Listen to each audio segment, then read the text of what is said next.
पूर्णमिदं पूर्णात् पूर्णमुदच्यते पूर्णस्य पूर्णमादाय पूर्णमेवावशिष्यते। ॐ शान्ति शान्ति शान्तिः। ॐ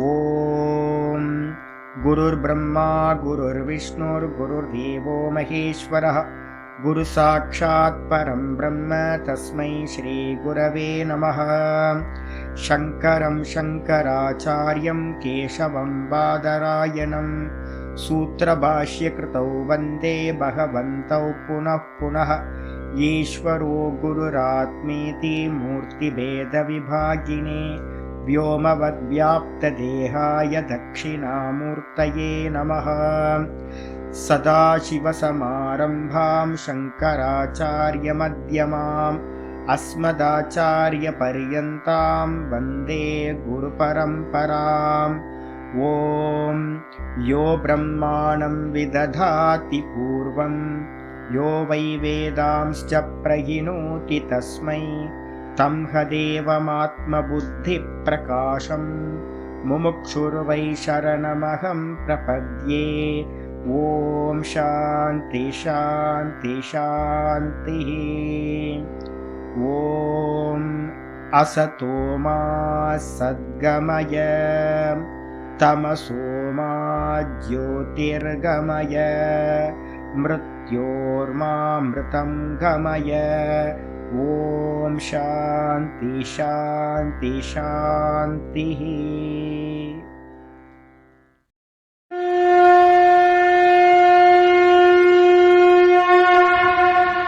ॐ पार्थाय प्रतिबोधितां भगवतां नारायणेन स्वयं व्यासेन ग्रथितां पुराणमुनिना मध्ये महाभारतम् अद्वैतामृतवर्षिणीं भगवतीम् अष्टादशाध्यायिनीम् अम्ब त्वामनुसन्दधामि भगवद्गीते भवद्वेषिणीम्।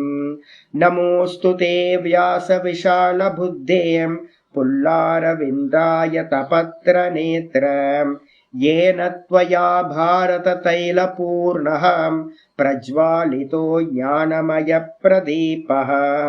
प्रपन्नपारिजाताय स्तोत्रवेत्रैकपाणये ज्ञानमुद्राय कृष्णाय गीतामृतदुहे नमः।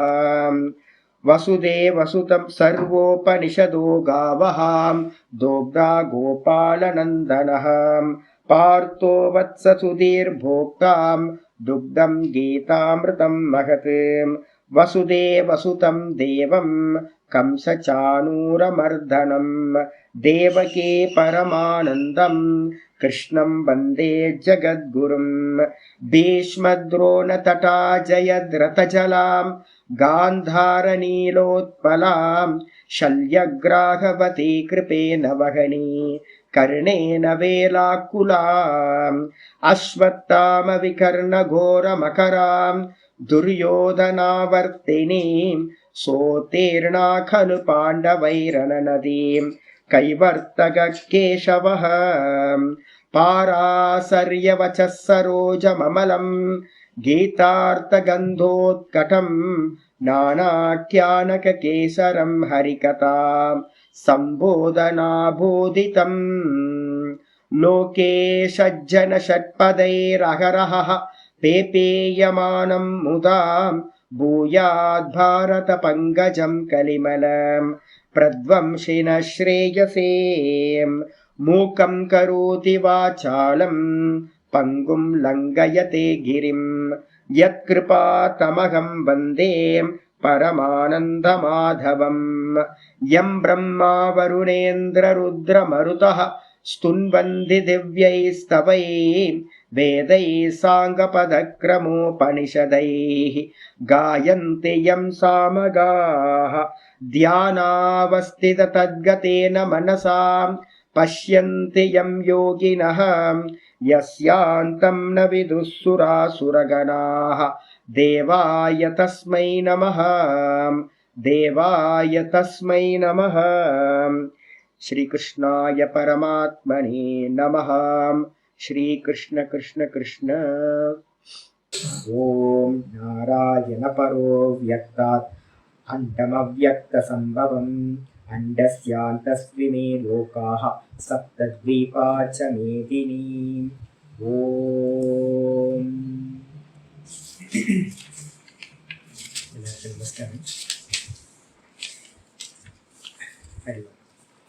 நம்ம பார்த்துக்கிட்டு இருக்கிறது பகவத்கீதையில 2வது சாப்டர் பார்த்துக்கிட்டு இருக்கோம், ஞான யோகம். இந்த ஞான யோகத்துல 31 வரைக்கும் வந்து பார்த்தீங்கன்னா 11 இருந்து 31 வரைக்கும் இருக்கிற பிரகரணத்துக்கு பேரு, கான்டெக்ஸ்டுக்கு பேரு ஆத்ம பிரகரணம் அப்படின்னு பேரு. ஆத்மாவை பத்தின விஷயங்கள் பேசிக்கிட்டு இருக்கு. இந்த விஷயங்கள் தான் வந்து பார்த்தீங்கன்னா லட்சியமா சொல்லப்பட்டிருக்கு. இதுதான் லட்சியம் நமக்கு. அப்ப நம்ம போய் சேர வேண்டிய தூரம் ரொம்ப தூரம் இருக்கு. அப்ப யாராவது வந்து பாத்தீங்கன்னா நிறைய திரும்ப திரும்ப நான் ஏன் சொல்றேன் அப்படின்னா, ஃபோன் பண்ணும் போது எல்லாமே எல்லாத்துக்கும் வந்து ஆல்மோஸ்ட் நிறைய பேருக்கு ஒரு ஏக்கம் இருக்கு, இன்னைக்கே அடைஞ்சிடணும் எல்லாத்துக்கும்.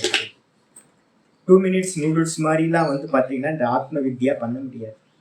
கீதால வந்து 6th சாப்டர்ல சொல்ல போற அநேக ஜென்ம சம்பிராப்த ததோ யாதி பராம் கதிம் அப்படின்னு ஒரு ஸ்லோகம் இருக்கு. கொஞ்சம் கொஞ்சமா ஒவ்வொரு ஜென்மத்திலும் ஆர்ஜித சம்ஸ்காரே, ஒவ்வொரு ஜென்மத்திலையும் கொஞ்சம் கொஞ்சமா நம்ம சேர்க்கணும். இந்த மனசுக்கு வந்து பாத்தீங்கன்னா மெதுவா உதய சூரியன், ஞான சூரியன் மெதுவா மெதுவா பிரகாசமாகுது. அப்போ ஒரே நாள்ல வந்து கேட்டு அதை வந்து இம்ப்ளிமெண்ட் பண்ணி நான் வந்து ஜீவன் முக்தன் ஆகிறதுன்றது வந்து அது யாருக்குமே சாத்தியம் இல்லை. இதுல வந்து பிரம்மசூத்திரத்துல வந்து பாத்தீங்கன்னா இது ஒரு நியமம் வச்சிருக்கு. ஜடபரதர்ல நம்ம வாமதேவரோட எக்ஸாம்பிள் சொல்லப்பட்டிருக்கு.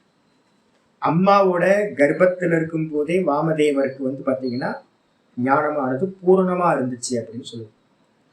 அதே மாதிரி வந்து பாத்தீங்கன்னா சுகமுனிவருக்கு வந்து பாத்தீங்கன்னா 6 வயசுலயே பூரண ஞானம், வியாசரை காட்டிலும் உயர்ந்த ஞானம் அவர்கிட்ட இருந்துச்சு அப்படின்னு உபனிஷத் சொல்லுது.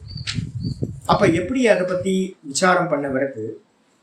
அப்போ ரமணர் வந்து பாத்தீங்கன்னா ஒரு 16 வயசுல வந்து பாத்தீங்கன்னா ஒரே ஒரு அனுபவம், நேரம் வந்து உட்கார்ந்தார். எந்த ஒரு நம்மள மாதிரி எந்த ஒரு பிரச்சனையும் அவருக்கு இல்லவே, போராட்டம் இல்லை. இது மாதிரி பெரியவங்க நிறைய பேர் வந்து பாத்தீங்கன்னா எப்படி அடைஞ்சிருக்காங்க அப்படின்னு கேள்வி வரும்போது அங்க நியமம் சொல்லுது, ஒரு காரியம் நடக்குது அப்படின்னா அதுக்கான காரணத்தை நம்ம என்ன பண்ணணும், அனுமானம் பண்ணணும். ஒருத்தர் வந்து பாத்தீங்க அப்படின்னா சென்னையில இருக்கிறவர் டெல்லி போயிருக்காருன்னா என்ன நம்ம யோசிக்கணும், டிராவல் பண்ணி வந்திருக்கணும். டும்முலாம் வர முடியாது. வேற ஒரு இடத்துல டும்முன்னு ஏதாவது மாயாஜாலத்துல வர முடியுமா, வர முடியாது. டிராவல் பண்ணியிருக்கணும். என்ன டிராவல் பண்ணியிருக்கணும், ஒருத்தர் ட்ரெயின்ல போயிருப்பார், இல்லைன்னா சூப்பர் ஃபாஸ்ட்ல போயிருப்பார், இல்லை அப்படின்னா துரந்தோல போயிருப்பார், இல்லைன்னா ஃப்ளைட்ல போயிருப்பார். இது மாதிரி ஏதாவது ஒண்ணு வந்து நம்ம காரணமா சொல்ல வேண்டியிருக்கும். அதே மாதிரி இந்த எங்கேயாவது ஞானிகள் அப்படின்னு நம்ம யாரையாவது முழுமையா ஒரு லிபரேட்டட் பர்சன் நம்ம பார்த்துருக்கோம் அப்படின்னா, புராணங்கள்லையும் இதிகாசங்கள்லையும் சொல்லப்பட்டிருக்கு அப்படின்னா கண்டிப்பா அவங்க வந்து என்ன பண்ணியிருக்கணும், டிராவல் பண்ணியிருக்கணும். முந்தின ஜென்மங்கள்ல முறையா சிரவணம் பண்ணியிருக்கணும். சிரவணத்துக்கு அப்புறம் மனனம் பண்ணியிருக்கணும். நிறைய ஞானி புருஷர்கள் மிச்சம் இருக்கிறதுனால ஏதோ கர்மா மிச்சம் இருக்கும், வந்து நிதித்தியாசனத்துல இருந்து அந்த ஞானத்தை கம்ப்ளீட் பண்ணியிருப்பாங்க, நிஷ்டை அடைஞ்சிருப்பாங்க. அப்போ யாரெல்லாம் வந்து பாத்தீங்கன்னா எந்தெந்த நிலையில இருக்கோமோ அந்தந்த அடுத்த நிலைக்கு போறதுக்கு தான் நம்ம முயற்சி பண்ணணும். இப்ப சிரவணம் யாராவது பண்ணிட்டு இருக்கீங்கன்னா சிரவணத்தை முழுசா பண்ணுங்க, அதுக்கப்புறம் வரதெல்லாம் ஃபியூச்சர்ல பாத்துக்கலாம், அதாவது அந்தந்த காலத்துல வந்துடும். மனனம் பண்றவங்க நல்லா மனனத்தை பண்ணுங்க. நான் எங்கெல்லாம் தப்பு சொல்றேனோ, எங்கேயாவது கண்டனம் பண்றனோ அதெல்லாம் கவனிங்க, நல்லா மனனம் பண்ணிக்கங்க. தப்பான அபிப்பிராயங்கள் எல்லாம் விளக்கட்டும். நிதித்தியாசனத்துல இருக்கிறவங்களுக்கு சாஸ்திரம் தேவையில்லை, மனசுல நல்லா புரிஞ்சுங்க. நிதித்தியாசனத்துக்கு போயிட்டோம் அப்படின்னா இந்த சாஸ்திரத்தெல்லாம் கிளாஸ்ல உட்கார்றது இதெல்லாம் தூக்கி போட்டுட்டு ஏகாந்தத்துல இருந்துட்டு வெறும் அகமகமகம்ன்ற ஸ்புரணத்தை மட்டும்தான் ரமண பகவான் மாதிரி நிக்கிறது. அதுதான் நிதித்தியாசனம், நிஷ்டைக்கு சாதனம். அப்போ நம்ம எல்லாமே கூடி இருக்கிறது எதுக்காக, ஒண்ணு சிரவணம் பண்றோம், இல்ல அப்படின்னா சிரவணம் ஏற்கனவே பண்ணவங்க மனனம் பண்றோம். இந்த ரெண்டுத்துக்காக தான் நம்ம இருக்கோம். அப்ப இம்ப்ளிமெண்ட் பண்றதுக்கு இன்னும் டைம் இருக்கு. அதனால வந்து பாத்தீங்கன்னா வெயிட் பண்ணி நம்மளுடைய தப்பான பதிவுகளை எல்லாத்தையும் ரிமூவ் பண்றது, இதுதான் சிரவணத்தோட தாற்பயம். இப்ப நம்ம என்ன பார்த்துட்டு இருக்கோம் அப்படின்னு கேட்டீங்கன்னா, பார்த்துட்டு இருக்கோம் ஒவ்வொன்றுத்தையா பத்தின கிளாரிட்டி வந்துகிட்டே இருக்கு. ஆச்சாரியர் வந்து பாத்தீங்கன்னா என்ன பண்றார், இந்த ஸ்லோகத்தை ஆரம்பிக்கிறார். வேதா விநாசினம் நித்யம் யகேனம் அஜமவ்யயம் கதம் ச புருஷ பார்த்த கம் காத்தயதி ஹந்திகம் அப்படின்னு 21வது ஸ்லோகம் நம்ம பார்த்துட்டு. வேத அவிநாசினம் நித்யம். வேதன்றது வந்து பாத்தீங்கன்னா பிரசன்ட் கண்டினியூஸ்ல வந்து பாத்தீங்கன்னா வேத அப்படின்னு இருக்கு. இது வர்த்தமானி லட்டு லக்காரம் யாருக்கும் இது பண்ணுவேன்னா ப்ரெசன்ட் டென்ஸ்ல சொல்லப்பட்டிருக்கு. அதை நம்ம என்ன பண்ணணும் அப்படின்னு கேட்டீங்கன்னா, வேதன்ற சப்தத்தை வந்து பாத்தீங்கன்னா உனாதி பகுலம் அப்படின்னு ஒரு குரூப் இருக்கு. அதன்படி நம்ம என்ன எடுக்கணும் அப்படின்னா, வேதன்றதை வந்து கமாண்ட் அர்த்தத்துல நம்ம எடுத்துக்கணும். ப்ரெசன்ட்ல இருக்கிறத கமாண்டா நீங்க எடுத்துக்கிட்டீங்க அப்படின்னா, கமாண்ட் பண்ற மாதிரி அறிந்து கொள்வாயாக. ஆக்சுவலா அதுல எப்படி இருக்கு அப்படின்னா, எவன் அறிந்து கொள்கிறானோ, யக வேத அப்படின்னா எவன் அறிகின்றானோ அப்படின்னு அர்த்தம். அதை மாத்தி அர்த்தம் எடுக்கும்போது அறிந்து கொள் அப்படின்னு கட்டளையா நமக்கு கிருஷ்ண பரமாத்மா சொன்ன மாதிரி எடுத்துக்கொள்ள வேண்டும். தாத்து நாம் அநேக அர்த்தத்துவாத்தன் இருக்கு. ஒரு தாத்துக்கு வந்து பார்த்தீங்கன்னா அநேக அர்த்தங்களை கல்பிக்க முடியும். அதனால அந்த அர்த்தம் இருக்கும்.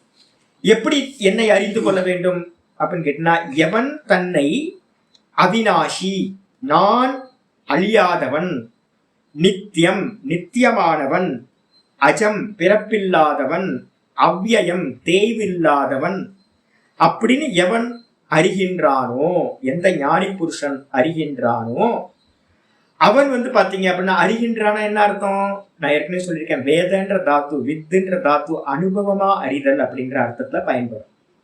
எவன் தன்னை வந்து பாத்தீங்கன்னா பிரம்மமா அறிகின்றானோ, நிஷ்டையை அடைஞ்சானோ, அனுபூதி அடைஞ்சானோ அவன் கதம் ச புருஷக அந்த ஞானி புருஷன் கதம் காத்தயதி அவன் யாரை வந்து பாத்தீங்க அப்படின்னா கம் காத்தயதி யாரை எவ்விதமாக அவன் கொல்விப்பான் அப்படின்னா என்ன அர்த்தம்? ஆளை வச்சு அதை பண்ணு அப்படின்னு சொல்றது ஹேத்து கர்த்தா அப்படின்னு அதுக்கு பேர். அதுக்கப்புறம் டைரக்டா கொல்றதுக்கு பேரு கர்த்தான்னு பேர். எவன் அவன் வந்து பாத்தீங்கன்னா கம் ஹந்தி யாரை கொல்லுவான் அப்படின்னு கேள்வி வருது. என்ன அர்த்தம் சுவாமி அப்படின்னு கேட்டீங்கன்னா, அவன் யாரையும் கொல்லவும் மாட்டான், யாரையும் கொல்விக்கவும் மாட்டான். ஆக்ஷேபம் சொல்வது. அப்ப என்ன அர்த்தம் சுவாமி? கொல்ற காரியம் அப்படின்னா இல்ல, அவன் எந்த ஒரு செயலுக்கும் கர்த்தாவாகவும் இருக்க மாட்டான். பிரம்மத்தை தான் பிரம்மம் என்று அறிந்தவன்.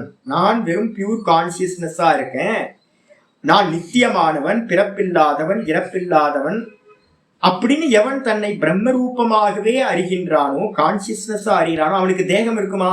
தேகம் இருக்கா? தேக அபிமானம் விட்டு போச்சு. தேக அபிமானம் விட்டு போன பிறகு அவனுக்கு கர்த்திருவம் இருக்குமா அப்படின்னு கேட்டீங்கன்னா, நான் செயலை செய்கின்றவன் அப்படின்ற கர்த்திருவம் அவனிடத்துல இருக்காது. ஏன்னா தேகம் அவனுக்கு பார்க்கப்படும் வஸ்துவா மாறிடும்.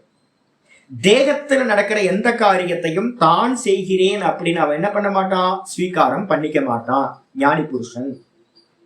அதே மாதிரி வந்து பாத்தீங்கன்னா சூக்ஷ்ம தேகத்துல மனசுல ஏதாவது தாட் வந்துச்சு அப்படின்னா நினைப்பானா அப்படின்னா அதோடையும் அவனுக்கு எந்த சம்பந்தமும் உண்டாகாது. மனசும் அவனுக்கு வேறாக பார்க்கப்படும் வஸ்துவா ஆகிவிடும். அப்ப நமக்கு வந்து பாத்தீங்கன்னா கர்மம் எங்கெல்லாம் நடக்கும் அப்படின்னா, தேகத்துல நடக்கும் காயா, வாக்குல நடக்கும் வாச்சா, மனசுல நடக்கும் மனசா. இந்த 3 இன்ஸ்ட்ருமெண்ட் தான் நமக்கு ஒரு கர்மத்தை பண்றதுக்கு இதா இருக்கு, ஹேத்துவா இருக்கு. இந்த 3மே நான் இல்லை, நான் தேகம் இல்லை, நான் இந்த இந்திரியங்களும் வாக்கு முதலிய இந்திரியங்களும் இல்லை, நான் மனம் புத்தி முதலியவைகளும் நான் இல்லை அப்படின்னு ஒரு ஞானி புருஷன் என்ன பண்ணிட்டான்? எல்லாத்தையும் நேர்த்தி பண்ணி அகம் பிரம்மாஸ்மின்னு நின்னுட்டான். அப்ப நின்னதுக்கு பிறகு அந்த பிரம்ம தத்துவம்ன்றது வெறும் உணர்வு மாத்திரம்தான், அறிவு மாத்திரம். அதுல வந்து கர்மம் பண்றதுக்கான எந்த இன்ஸ்ட்ருமெண்ட்டும் இல்லவே இல்லை, வெறும் அறிவு. இப்ப நம்ம பிரகாசம் சொல்றோம், பிரகாசம் ஏதாவது பண்ணுமா அப்படின்னா பிரகாசம் ஒண்ணும் பண்ணாது. பிரகாசம் பிரகாசிக்கும், அவ்வளவுதான். லைட்டோட பிரகாசம் பிரகாசிக்கிற காரியம் மட்டும்தான் பண்ணுது, வேற எந்த காரியத்தையும் அது பண்ணுவதில்லை. அப்போ அந்த பிரகாசமே நான் அப்படின்னு ஒருத்தன் அறிஞ்சிருக்கான் அப்படின்னா அவனிடத்துல கர்மம் சம்பவிக்குமான்னு கேட்டீங்கன்னா அவனிடத்துல எந்த ஒரு செயலும் சம்பவிக்காது. அப்ப நல்லா புரிஞ்சுக்கணும், எந்த ஒரு ஞான நிஷ்டன் இருக்கானோ அவன் வந்து பாத்தீங்கன்னா அவனிடத்தில் கர்மம் சம்பவிக்காது, கர்த்திருவம் சம்பவிக்காது. சரி, அதே நேரத்துல வந்து ஏமாத்துற மாதிரி இப்ப நிறைய பேர் பண்றாங்களே, அது மாதிரி வேற ஒருத்தரை வச்சு பண்ணிட்டு தான் வந்து பாத்தீங்கன்னா பண்ணல அப்படின்னு ஏமாத்துவானா அப்படின்னு கேட்டீங்கன்னா, வேற ஒருத்தரை வச்சும் அவன் கர்மங்களை செய்ய மாட்டான். ஏன் அப்படின்னு கேட்டீங்கன்னா, அவனுக்கு இந்த உலகம் எல்லாமே சொப்பன மாதிரி ஆயிப்போச்சு. சொப்பனத்துல ஏதாவது பண்ண வேண்டி இருக்கா அப்படின்னு கேட்டீங்கன்னா, ஒண்ணும் பண்ண வேண்டியது மிச்சம் எதுவுமே இல்லை. இதெல்லாம் சொப்பனம். அப்ப சொப்பனம்னு தெரிஞ்சவன் வந்து பாத்தீங்கன்னா, இந்த உலகத்துல எதையும் அடையணும்னு ஆசைப்பட மாட்டான். எதையாவது அடையறதுக்காக தான் ஒரு கர்மா தேவைப்படுது. அப்ப அவனுக்கு வந்து பாத்தீங்கன்னா பூரண ரூபமா ஆன காரணத்தினால அவனுக்கு இந்த தேகமும் இந்த லோக்கமும் பொய்யானதாக மித்தியாவா ஆயிட்டு காரணத்தினால என்ன ஆகுது அப்படின்னா, அவன் எந்த காரியத்தையும் செய்யவும் மாட்டான், செய்விக்கவும் மாட்டான், கர்த்தாவும் ஆக மாட்டான், ஹேத்து கர்த்தாவாகவும் அவன் ஆக மாட்டான், செய்விப்பவனாகவும் ஆக மாட்டான் அப்படின்னு ஸ்லோகம் சொல்லிடுச்சு. ஸ்லோகம் பண்ணதுக்கு பிறகு வந்து பாத்தீங்கன்னா முதல் பேராகிராஃப், இப்ப நான் சொன்னதுதான் முதல் பேராகிராஃப். இந்த அவினாஷி, அதுக்கப்புறம் நித்தியம், அஜம், அவ்யயம் அப்படின்றதுல என்னெல்லாம் பாவ விகாரங்கள் நீக்கப்பட்டிருக்கு அப்படின்னு கேட்டீங்கன்னா, அவினாஷினா என்ன அர்த்தம்? நாசம் இல்லாதது. நாசம் இல்லாததுன்னா என்ன சொல்றீங்க அப்படின்னா, அதுக்கு மரணம் இல்லை. யாருக்கு? எனக்கு மரணம் இல்லை, நான் மரணம் இல்லாதவன். கடைசியில இருக்கக்கூடிய பாவ விகாரம் 6 விதமான பாவ விகாரம் சொல்லியிருக்கோம். அதுல கடைசி பாவ விகாரம் வினஷ்யத்தின்றது அது அந்த அவினாஷின்ற லட்சணத்துல நீக்கியாச்சு. அதுக்கப்புறம் நித்தியம்ன்றது வந்து பாத்தீங்கன்னா அது எதை சொல்லுது அப்படின்னு கேட்டீங்கன்னா, விபரிணாம. விபரிணாமம்னா எத்தனாவது? அஸ்தி ஜாயத்தை வர்த்தத்தை விபரிணமியத்தை. அந்த 4வது விகாரத்தை, பாவ விகாரத்தை நீக்குகின்றது. இந்த ஆத்மா வந்து பாத்தீங்கன்னா பரிணாமத்தை அடைவதில்லை. ஏக்க ரூபமா சதா காலமும் ஒரே ஃபார்ம்ல இருக்கு. நான் சதா ஒரே மாதிரி தான் இருக்கேன். பிறந்ததுல இருந்து எனக்கு நினைவு தெரிஞ்சதுல இருந்து இந்த நான் இது வரைக்கும் வந்து பாத்தீங்கன்னா அப்படியே ஏக்க ரூபத்துல இருக்கு. பரிணாமம் இல்லவே இல்லை. குண்டாகவும் இல்லை, ஒல்லியாகவும் இல்லை, கருக்கவும் இல்லை, இழைக்கவும் இல்லை, ஒன்றும் ஆகல, வெயிட் கம்மியாகவும் ஆகல. நான் சதா நானா இருக்கு, நித்திய வஸ்து. அது மட்டும் இல்ல, இது ஏனம், இது வந்து அஜம். அஜம் அப்படின்னா பிறவி இல்லாதது, பிறக்காதது. எது பிறந்துச்சு? தேகாதிகள் பிறந்துச்சு, தேகம் பிறந்துச்சு. நான் பிறக்கவில்லை. நான் வந்து பாத்தீங்க அப்படின்னா அந்த தேகத்தோட இருக்கிறதுனால எனக்கு ஃபீல் ஆகுது நான் பிறந்தேன், நான் இறந்து போவேன். வாஸ்தவத்துல நான் பிறப்பது இறப்பது இல்லை, பிறப்பில்லை, அஜம். அதுக்கப்புறம் அவ்யயம் அப்படின்றது எனக்கு தெரியுது அப்படின்னா அபக்ஷீயத்தைன்னு சொல்லக்கூடிய தேய்தல் அப்படின்னு இந்த தேகத்துக்கு தான் சம்பவிக்குது. இந்த நானுக்கு வந்து பாத்தீங்கன்னா தேய்தல் அப்படின்ற அபக்ஷீயத்தைன்னு சொல்லக்கூடிய அந்த லட்சணம் பாவவிகாரம் இல்லை அப்படின்னு முதல் பேராகிராஃப்ல ஆச்சாரியர் சொல்லி முடிச்சிட்டார். 2வது பேராகிராஃப் இன்னைக்கு ஆரம்பிக்கிறோம். நேத்தே வந்து பாத்தீங்கன்னா போன கிளாஸ்லயே நான் ஆரம்பிச்சிட்டேன். கதம் கேன பிரகாரே மந்திரத்துல வந்து கதம் இருக்கா, 2வது லைனை பத்தி. கதம் ச புருஷகான் இருக்கு. கதம்னா எந்த பிரகாரமாக, எந்த முறையில். எந்த முறையில்? ச புருஷக. சன்றது யாரை குறிக்குது அப்படின்னா வித்வான். வித்வான் அப்படின்னா என்ன அர்த்தம்? ஞானி புருஷன், நிஷ்டன், தன்னை அறிந்தவன், சாட்சா்காரம் பண்ணவன், பிரம்ம சாட்சா்காரம் பண்ணினவன். அந்த புருஷன் அதிகிருத்தக. அதிகிருத்தகன்ற வார்த்தை ரொம்ப முக்கியமானது. அதிகாரி அப்படின்னு அர்த்தம். அதிகாரினா என்ன அர்த்தம்? அதாதோ பிரம்ம ஜிக்ஞாசா. பிரம்மசூத்திரத்துல முதல் சூத்திரம். யார் இந்த பிரம்மத்தை அறியறதுக்கு முழுசா தகுதி இருக்கு, என்லைட்டட் ஆகிறதுக்கு தகுதி இருக்கு அப்படின்னா சாதன சதுஷ்டயங்கள் பூர்த்தியானவனா இருக்கணும். இப்ப நம்ம கிட்டலாம் சாதன சதுஷ்டயம் எப்படி இருக்கு? எல்லாம் ஆபாசம் மாத்திரமா இருக்கு, அங்கங்க கொஞ்சம் கொஞ்சம் இருக்கு. லௌகிக மக்களை பார்க்கும்போது நம்மள்ட்ட நிறைய இருக்கு. இல்லை அப்படின்னா ஒரு 1.25 மணி நேரம்லாம் நீங்க உட்கார முடியாது.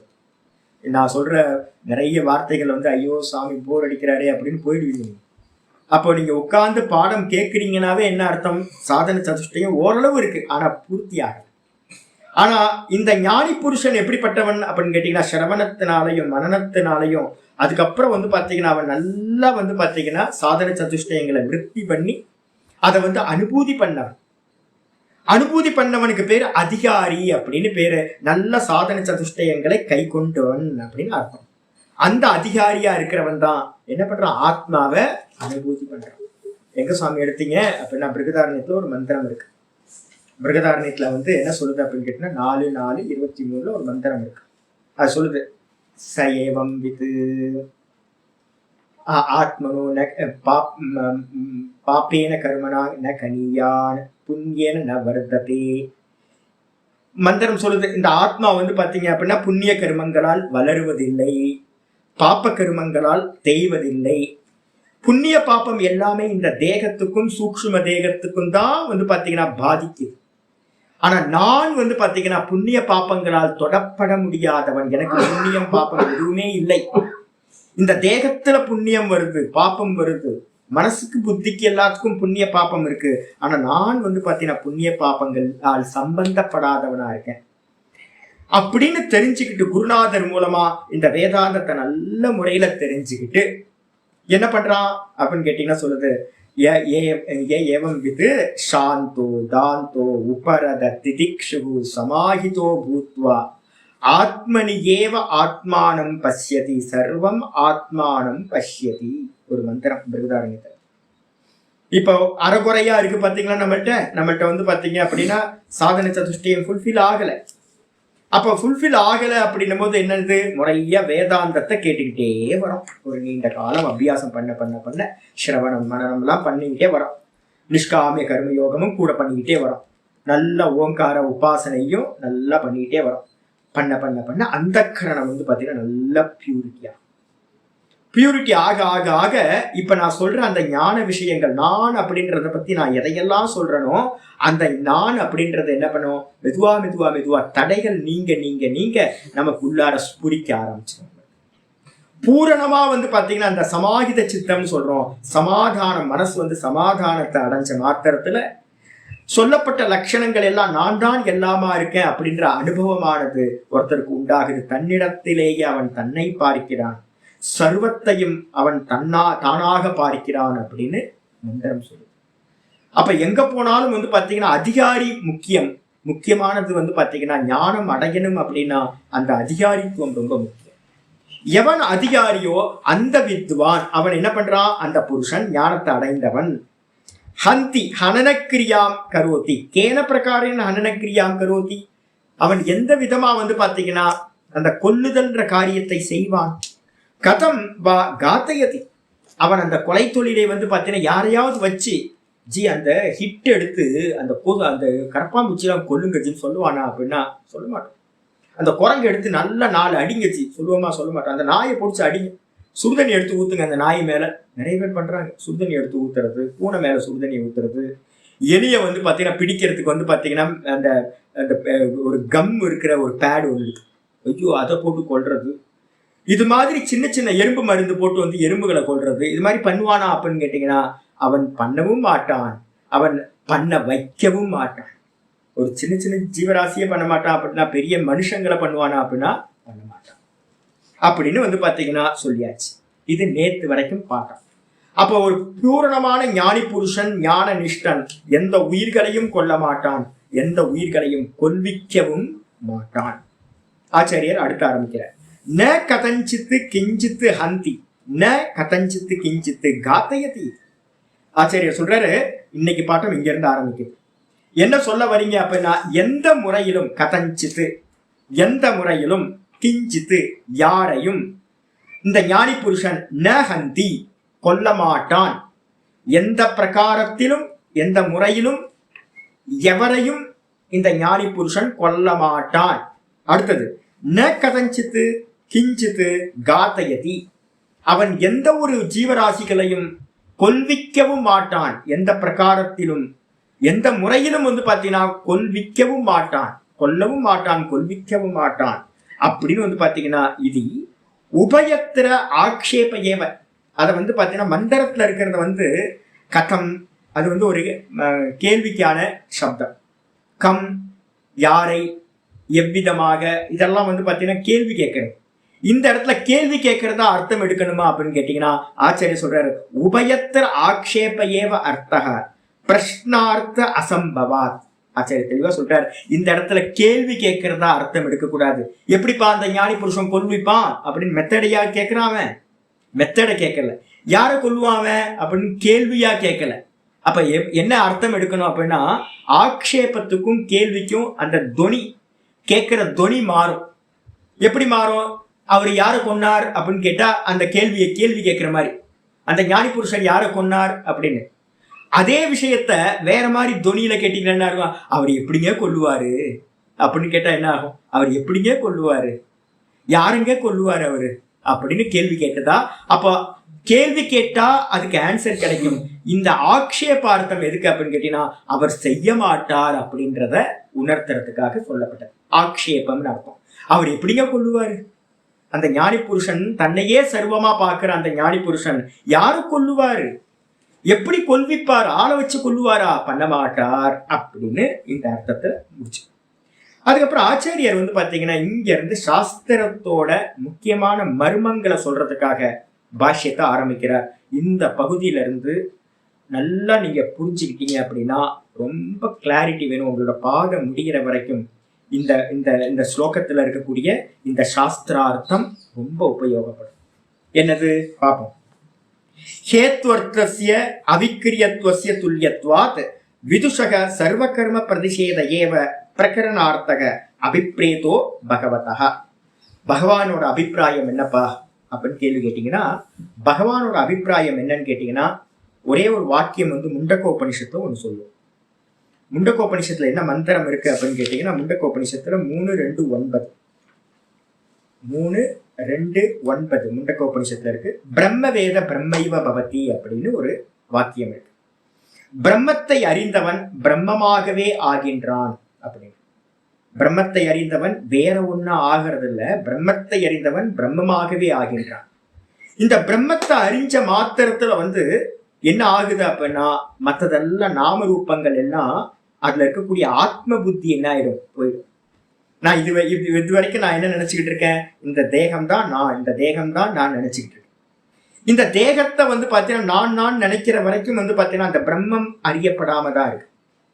எந்த க்ஷணத்துல பாத்தீங்கன்னா ஆதார தத்துவமா இருக்கிற அந்த பிரம்மத்தை அறிஞ்சனும், அந்த பிரம்மத்துக்கு மேல இருக்கக்கூடிய கல்பிதமா இருக்கிற இந்த தேகாதிகள் எல்லாம் மித்தியாத்துவம் ஆயிடும், பொய்யா போயிடும். எப்படி பாத்தீங்க அப்படின்னா, சிப்பியில வெள்ளி தெரியுது, நம்ம சிப்பிய பார்த்துட்டோம். சிப்பிய பார்த்ததுக்கு பிறகு கூட பாத்தீங்கன்னா என்ன ஆகும், வெள்ளி தெரியும், ஆனா அதுல நமக்கு சத்திய புத்தி இருக்க. காணல் ஜலத்தை நம்ம பார்த்துட்டோம், நமக்கு தெரியும் காணல் ஜலம் பாத்தீங்கன்னா பொய்யானதுன்னு தெரிஞ்சு போச்சு. திரும்ப காணல் ஜலம் பார்க்கறதுக்கு தெரியுது, இருந்தாலும் அதுல நமக்கு சத்திய புத்தி உண்டாகாது, பொய்ன்னு தான் தெரியும். கைத்தை பாத்தீங்கன்னா பார்த்துட்டோம், அப்ப அந்த கைத்தை பார்த்த மாத்திரத்தை அதுல கல்பித்தமா இருந்த பாம்பு ஓடி போச்சு. அப்ப திரும்ப அதுல பாம்பு தெரியுமா அப்படின்னு கேட்டீங்கன்னா திரும்ப பாம்பு தெரியாது. கயிறு தெரிஞ்சிருச்சு அப்படின்னா பாம்பு தெரியாது. அப்ப அதிஷ்டான ஞானம் உண்டாச்சு அப்படின்னா அதுக்கு மேல இருக்கக்கூடிய ஆதேய ஞானங்கள், அதுக்கு மேல சுமத்தப்பட்ட எந்த ஞானம் இருக்கோ, கல்பிக்கப்பட்ட ஞானம், பொய்யான அறிவு போய்விடும். அப்ப எவன் பாத்தீங்கன்னா தன்னை வெறும் ஆத்மாவா எவன் தன்னை அறிகின்றானோ, கான்சியஸ்னஸா, அதுக்கப்புறம் பாத்தீங்கன்னா இந்த தேகாதிகள் எல்லாத்திலும் இருக்கக்கூடிய ஆத்ம புத்தி என்ன ஆயிடும், இல்லாமல் போய்விடும். அப்ப எவன் பிரம்மத்தை அறிகிறானோ அவன் பிரம்மமாகவே ஆகிறான், அவன் தேகமா ஜீவனாக ஆவதில்லை. இதை நல்லா புரிஞ்சுக்கணும். இந்த மந்திரத்தை வச்சு இந்த ஸ்லோகத்தை வச்சுக்கிட்டு தான் ஆச்சாரியர் இந்த பாஷ்யத்தை பண்ண ஆரம்பிக்கிறார். இந்த பிரம்மம் எப்படிப்பட்டது, ஆத்மா எப்படிப்பட்டது அப்படின்னு கேட்டீங்கன்னா, ஆத்மாவுக்கு லட்சணங்கள் இதுவரைக்கும் நம்ம பார்த்திருக்கோம். 6 விதமான பாவ விகாரங்கள் இல்லாதது. ஷட் பாவ விகார ரஹிதஹ ஆத்மா. ஆத்மானே எது, நான். பாத்தீங்கன்னா எப்படிப்பட்டவன் அப்படின்னு கேட்டீங்கன்னா, ஆத்மா ஒன்னே ஒண்ணுதான். அந்த நான் எப்படிப்பட்டவன், ஏக்கமானவன், ஒரே ஒன்றானவன், 6 வித பாவ விகாரங்களும் இல்லாதவன். எனக்கு பிறப்பில்லை, எனக்கு அம்மா வயிற்றுல இருக்கிறது இல்லை, எனக்கு வளர்ச்சி இல்லை, எனக்கு பரிணாமம் இல்லை, எனக்கு தேய்வு இல்லை, எனக்கு நாசமும் இல்லை.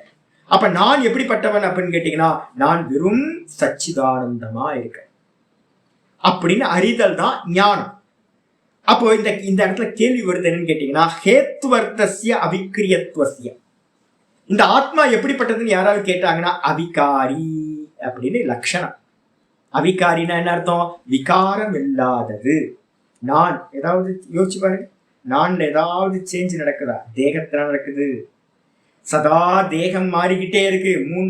மூன்று குணங்களுடைய இந்த தேகம் சதா மாறிக்கிட்டே இருக்கு, க்ஷணம் மாறிக்கிட்டே இருக்கு, அசைஞ்சுக்கிட்டே இருக்கு. மனசு, இந்திரியங்கள், புத்தி, மெட்டபாலிசம் நடந்துகிட்டே இருக்கு. உள்ளுக்குள்ளார நமக்கு தெரியாம எல்லாம் ஆக்ஷன் நடந்துகிட்டே இருக்கு. ஆனா ஆக்ஷன் இல்லாத, விகாரம் இல்லாத ஒரே ஒரு தத்துவம் இருக்கு இந்த உலகத்துல. அது எது அப்படின்னா நான். இந்த நான் வந்து பாத்தீங்கன்னா எந்த விகாரமும் இல்லாதது. அதனால இதுக்கு என்ன பேருப்பா அப்படின்னு கேட்டீங்கன்னா அவிக்கிரியம்னு பேரு. பிரம்மத்துக்கு லட்சணம் அவிக்கிரியம். அவிக்கிரியம்னு என்ன அர்த்தம்? விகார ரகிதம், விகாரம் இல்லாதது. அந்த விகாரம் இல்லாதது வந்து பாத்தீங்கன்னா அதுதான் ஹேத்து. ஹேத்துனா என்னது? காரணம், ரீசன். அந்த அவிக்கிரியமா இருக்கிறதுனால அதுக்கு என்ன இல்லைன்னு கேட்டீங்கன்னா 6 விதமான பாவ விகாரங்களும் இல்லை. அது கர்த்தாவும் இல்லை, அது போக்தாவும் இல்லை, அது சதா பிரம்மத்துவம் எப்படிப்பட்டதா இருக்கு? சச்சிதானந்தமா இருக்கு. இதே விஷயம் வந்து பாத்தீங்கன்னா துல்லியத்வாத் விதுஷா. இந்த பிரம்மத்தை அறிந்த அந்த ஞானியும் வந்து பாத்தீங்கன்னா அந்த விதமாகவே ஆகின்ற காரணத்தால், அப்ப பிரம்மம் வேற, அதை அறிந்த ஞானி வேறன்னு இருப்பானாப்பா அப்படின்னு கேட்டீங்கன்னா இருக்க மாட்டான். பிரம்மம் தான், பிரம்மத்தை அறிந்தவனுக்கு பேரு ஞானி. அந்த ஞானியும் பிரம்மமும் வேறு வேறு இல்லாம ஈக்குவலா ஆயிடுறாங்க. அப்ப அவிக்கிரிய தன்மை வந்து பிரம்மத்திலையும் விகாரம் இல்லாத தன்மை. அதை அறிந்த ஞானி புருஷனும் விகாரம் இல்லாதவனா ஆகிவிடுவான். இந்த விகாரம் இல்லாத தன்மையானது துல்லியத்வாத் அப்படின்னா சமமாக இருக்கின்ற காரணத்தால், பிரம்மத்தில் இருக்கக்கூடிய அவிக்கிரியம்ன்ற தன்மையானது ஞானிக்கும் சமமானதாக இருக்கின்ற காரணத்தால் துல்லியத்வாத் விதுஷக சர்வ கர்ம பிரதிஷேதக ஏவ பிரகரணார்த்தக. அந்த ஞானியின் இடத்துல சர்வ கர்மங்களும் வந்து பாத்தீங்கன்னா என்ன ஆகுது? பிரதிஷேதம். ஞானியின் இடத்துல நம்ம எதெல்லாம் கர்மத்தை பார்க்கிறோமோ அது கர்மம் இல்லை. ஞானியின் இடத்துல கர்மம் பிரதிஷேதம் செய்யப்பட்டதாகிறது, நீக்கப்பட்டதாகிறது.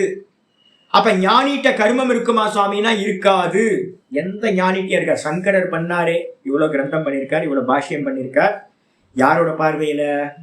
நம்மளோட பார்வை.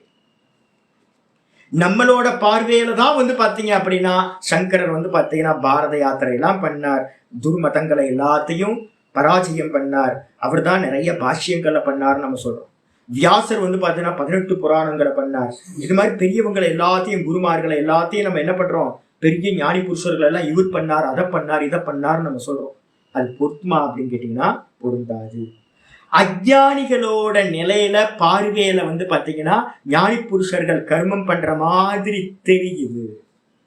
அந்த கர்மம் எங்க இருக்கு அப்படின்னு கேட்டா நான் 2 காரணம் சொல்லியிருக்கேன். ஒண்ணு வந்து பாத்தீங்க அப்படின்னா ஸ்தூல தேகம், இன்னொன்னு சூக்ஷ்ம தேகம். இந்த 2 தான் கர்மத்தை பண்ணுது. இந்த ஸ்தூல தேகம் கர்மம் பண்றதுக்கு எது தேவைப்படுது அப்படின்னு கேட்டா பெட்ரோல் எது அப்படின்னா பிராரப்த கர்மா. பிராரப்த கர்மா இருக்கிற வரைக்கும் அந்த தேகம் வந்து பாத்தீங்கன்னா ஏதாவது ஒரு செயல் நடந்துகிட்டே இருக்கும். அந்த தேகம் 3 குணங்களால் ஆனது. அப்ப 3 குணங்களுடைய அந்த தேகத்துல என்ன இருக்கும்? கர்மா நடந்துகிட்டே இருக்கும், ஆக்ஷன் பண்ணிட்டே இருக்கும். ரமண பகவானா இருக்கட்டும், ரமண பகவான் ஏதோ கடைசி வரைக்கும் வந்து பாத்தீங்கன்னா ஏதோ காரியம் எல்லாம் பண்ணிட்டு தான் இருந்தார். அப்ப நம்ம பார்வையில என்ன தெரியுதுன்னா ரமண பகவானை பார்க்கிறோமா இல்ல அவரோட சரீரத்தை பார்க்கணுமா அப்படின்னு எடுத்தா நம்ம பார்க்கறது அவரோட சரீரத்தை பார்க்கிறோம், ஞானியோட சரீரத்தை பார்க்கிறோம். சரீரம் பிராரப்த வசத்தினால அதுக்கு என்ன விதிக்கப்பட்டிருக்கோ அந்த கர்மம் முடிகிற வரைக்கும் கர்மா நடந்துகிட்டே இருக்கும். சூக்ஷ்ம தேகம் அதுக்குள்ளார இருக்கிற மனசு இருக்கு பாத்தீங்களா, அந்த மனசுல வந்து பாத்தீங்கன்னா அதுக்கு எது பெட்ரோல் அப்படின்னு கேட்டா வாசனா. சூக்ஷ்ம தேகம் இயங்குறதுக்கு வாசனா காரணம், ஸ்தூல தேகம் இயங்குறதுக்கு வந்து பாத்தீங்கன்னா கர்மம் காரணம். அப்ப சூக்ஷ்ம தேகத்துல வந்து இருக்கக்கூடிய வாசனைகள் அவர் முந்தின இதுல எவ்வளவு ப்ராசஸ் என்ன கர்மா தொடர்ந்து பண்ணிக்கிட்டு இருந்தாரோ அதே கர்மாவை வந்து பாத்தீங்கன்னா அந்த மனசு அதே சிந்தனையை சிந்திச்சுக்கிட்டு இருக்கும். அப்போ எந்த கர்மத்தோட புண்ணிய வசத்தினால இந்த தேகம் வந்துச்சோ அந்த கர்மத்தை வந்து பாத்தீங்கன்னா அந்த தேகம் இருக்கிற வரைக்கும் பண்ணிக்கிட்டே ஒவ்வொருத்தருக்கும் மாறுபடும். ரமணர் வேற காரியம் பண்ணியிருப்பார், வியாசர் வேற காரியம் பண்ணியிருப்பார், சங்கரர் வேற கர்மம் பண்ணியிருப்பார். இதெல்லாம் ஒவ்வொருத்தருக்கும். ஆனா இவங்க எல்லாத்துலயும் இருக்கக்கூடிய சிந்தனை எப்படி இருக்கும்? பிரம்ம சிந்தனை இருக்கும். இந்த மனசு அபியாச வசத்தினால சாஸ்திர அபியாசம், வேதாந்த விசாரம் இதை பண்ணிக்கிட்டே இருக்கிறதுனால அந்த மனசு என்ன பண்ணும்? இந்த வேதாந்தத்தையே சிந்தனை பண்ணிக்கிட்டு இருக்கும். வாசனா. இதோட சம்பந்தம் யாருக்காவது இருக்கான்னு கேட்டீங்கன்னா அந்த தேகத்துல இருக்கக்கூடிய ஆத்மாக்கு இந்த 2 தேகத்தோடையும் எந்த சம்பந்தமும் இருக்காது. அப்ப ஞானி புருஷனை நம்ம பார்க்கிறோமான்னு கேட்டீங்கன்னா ஞானி புருஷனை பார்க்கல, வெறும் உடம்ப நம்ம பார்க்கிறோம். அவர் காரியம் பண்றாருன்னு நமக்கு தெரியுது. அவருடைய சூக்ஷ்ம தேகத்து மூலமா அவர் ஞானத்தை வந்து சிந்தனை பண்றாருன்னு நம்ம பார்க்கிறோம். வாஸ்தவத்துல வந்து பாத்தீங்கன்னா இதோட எந்த சம்பந்தமும் அந்த ஞானி புருஷனுக்கு இல்லை. ரொம்ப தெளிவா இதை புரிஞ்சுங்க. ஞானி ஒரு கர்த்தா இல்லை. அனுபூதி அடைந்தவன் ஒரு கர்த்தாவா இருக்க முடியாது, அவனிடத்துல கர்மம் இல்லை.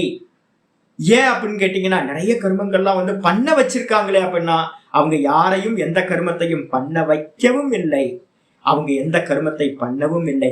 ஏன் அப்படின்னு கேட்டீங்கன்னா, இந்த தேகத்தோட அவங்களுக்கு எந்த சம்பந்தமும் இல்லாம போச்சு.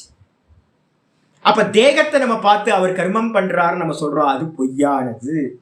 ஏன்னா பிரம்மத்தை அறிந்தவன் பிரம்மமாகவே ஆகிறான். அப்ப பிரம்மத்துக்கு வந்து பாத்தீங்கன்னா எந்த கர்த்திருவமும் போக்திருத்துவமும் சித்திக்காது. அதனால வந்து பாத்தீங்கன்னா ஞானி அகர்த்தா, ஞானி அபோக்தா அப்படின்னு புரிஞ்சுக்கணும். அது மட்டும் இல்ல, இந்த இந்த பிரகரணத்தோட அர்த்தம் என்ன? இதுதான் அர்த்தம். விதுஷக சர்வ கர்ம பரிதிசேத ஏவ பிரகரணார்த்தக.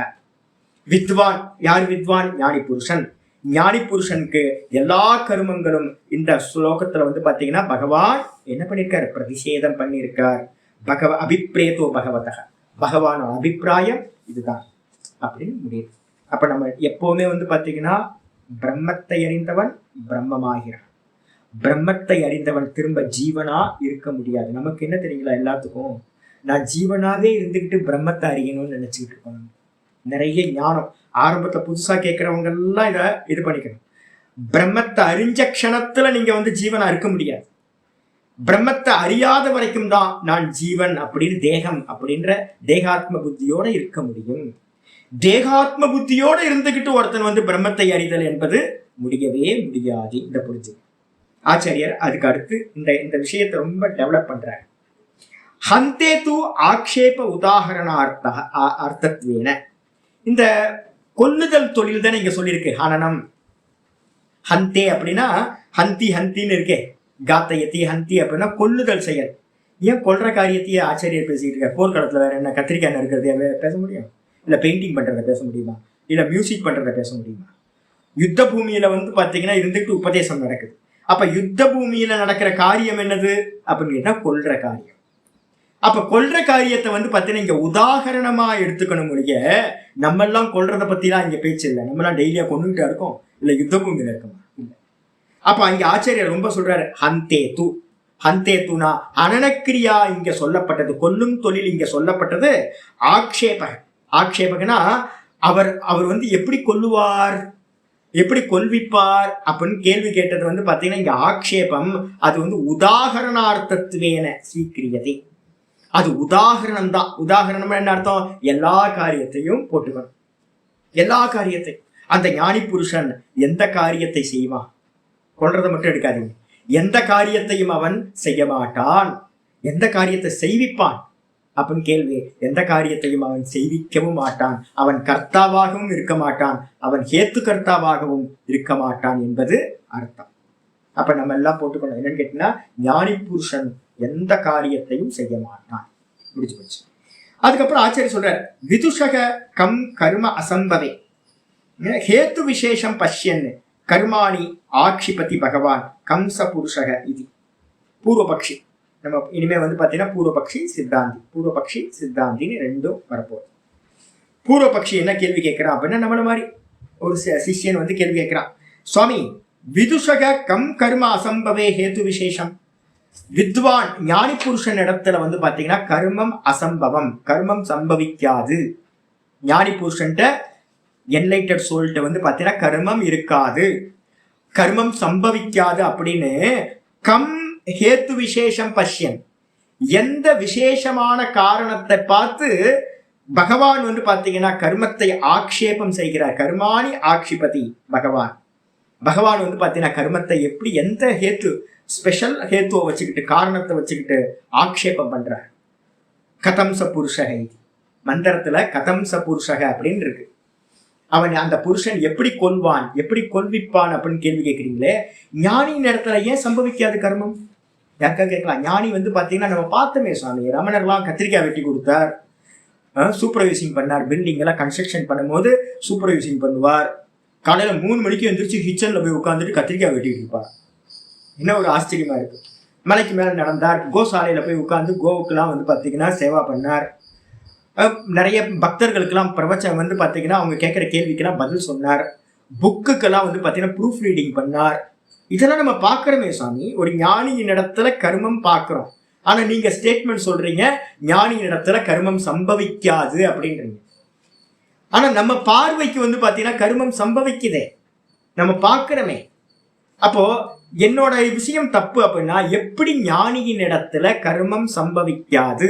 அதுக்கு ஏதாவது ஸ்பெஷல் காரணம் ஏதாவது இருக்கா அப்படின்னு சிஷ்யன் கேட்கிறான். கேட்டோட ஆச்சாரியர் சொல்ற, நனு உக்தேவ ஆத்மனக அவிக்கிரியத்துவம் சர்வ கர்ம அசம்பவ காரண விசேஷம். ரொம்ப ஈஸியா ஆச்சாரியர் சொல்லிட்டார். என்னன்னு கேட்டீங்கன்னா உக்தேவ, இது சொல்லியாச்சுப்பா உனக்கு ஏற்கனவே. ஏன் என்ன சொன்னோம் அப்படின்னு கேட்டீங்கன்னா, இந்த ஆத்மா வந்து பாத்தீங்கன்னா அவிக்கிரியத்துவம். ஆத்மாவோட லட்சணம் என்னது? அவிக்கிரியம். மொத்தம் 4 இருக்கு, நல்லா புரிஞ்சுங்க. துரியம் சொல்லக்கூடிய நான் இருக்கேன். எனக்கு என்ன பேரு? துரியம்னு பேரு. எனக்கு பக்கத்துல வந்து பாத்தீங்கன்னா தூக்கத்துல ஒன்னும் தெரியலன்ற காரண தேகம் இருக்கு. அதுக்கப்புறம் சொப்பனத்துல வந்து பாத்தீங்கன்னா சூக்ஷ்ம தேகம் வந்துருது. அதுக்கப்புறம் ஜாகிரதத்துல இந்த 3 தேகத்தோடு கூடிய ஸ்தூல தேகம் வந்துருது.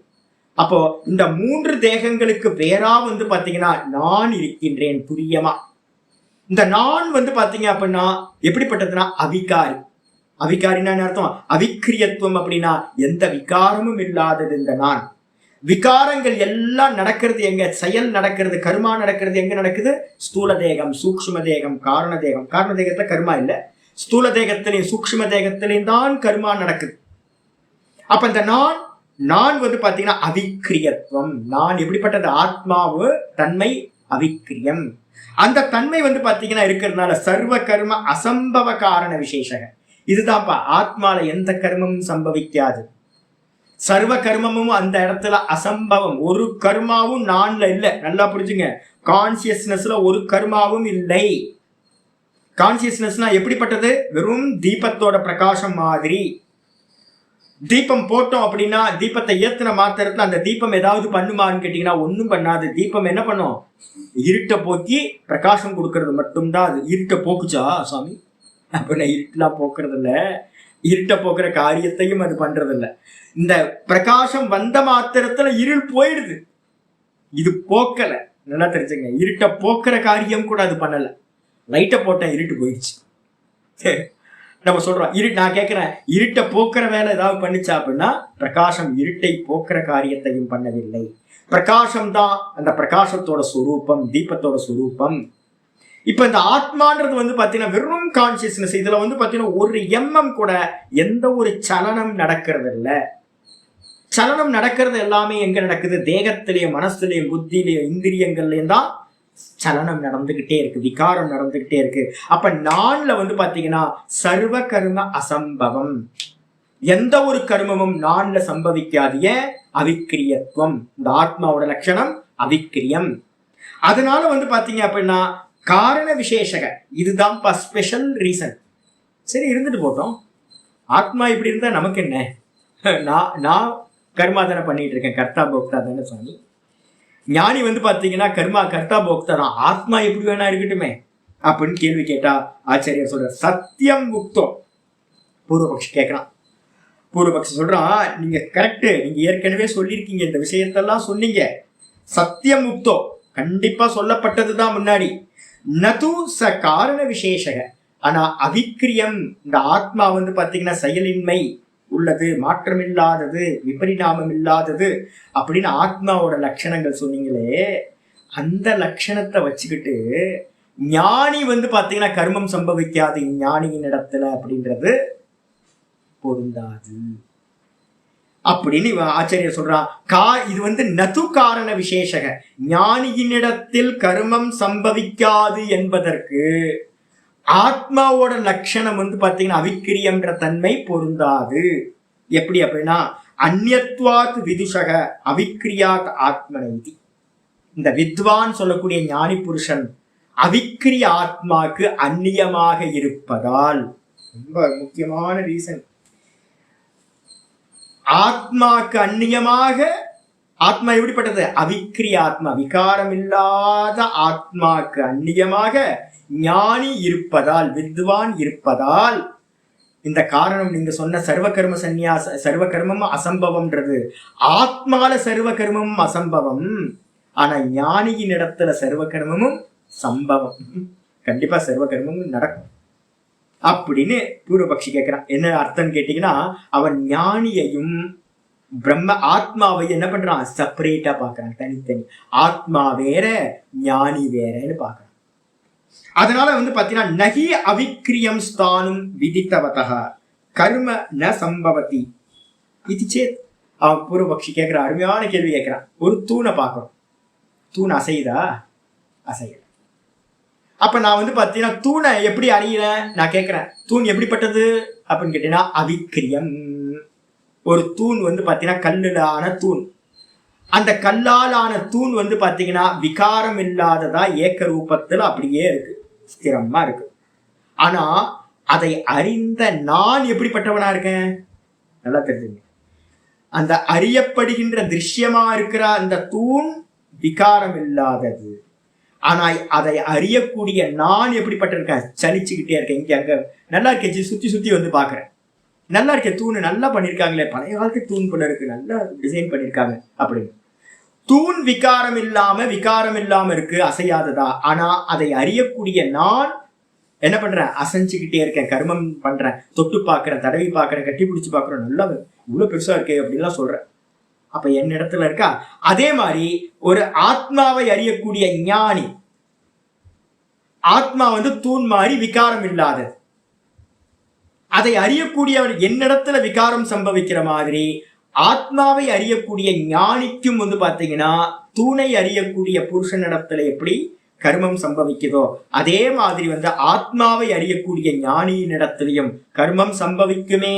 இது சேத் அப்படின்னு சொன்னா கரெக்டு தானே? பாருங்க, நல்ல எக்ஸாம்பிள் பாருங்க. ஒரு கல்லு, பாறை எப்படிப்பட்டதா இருக்கு? பாறை அசையாம இருக்கு. ஆனா அதை அறிகின்ற நான் அசைகின்றேன். ஆத்மா அசையாதது, ஓகே, இருந்துட்டு போட்டோம். ஆனா அதை அறிகின்றவன் அசையாம இருக்கு, அசையலான்றது எந்த ஒரு தப்பும் இல்லையே. அவன் அசையலாம். அறிகின்றவன் அசைகின்றான். அறிகின்ற வஸ்து பாத்தீங்கன்னா அசையாம இருக்குன்னு அறிகின்றான்.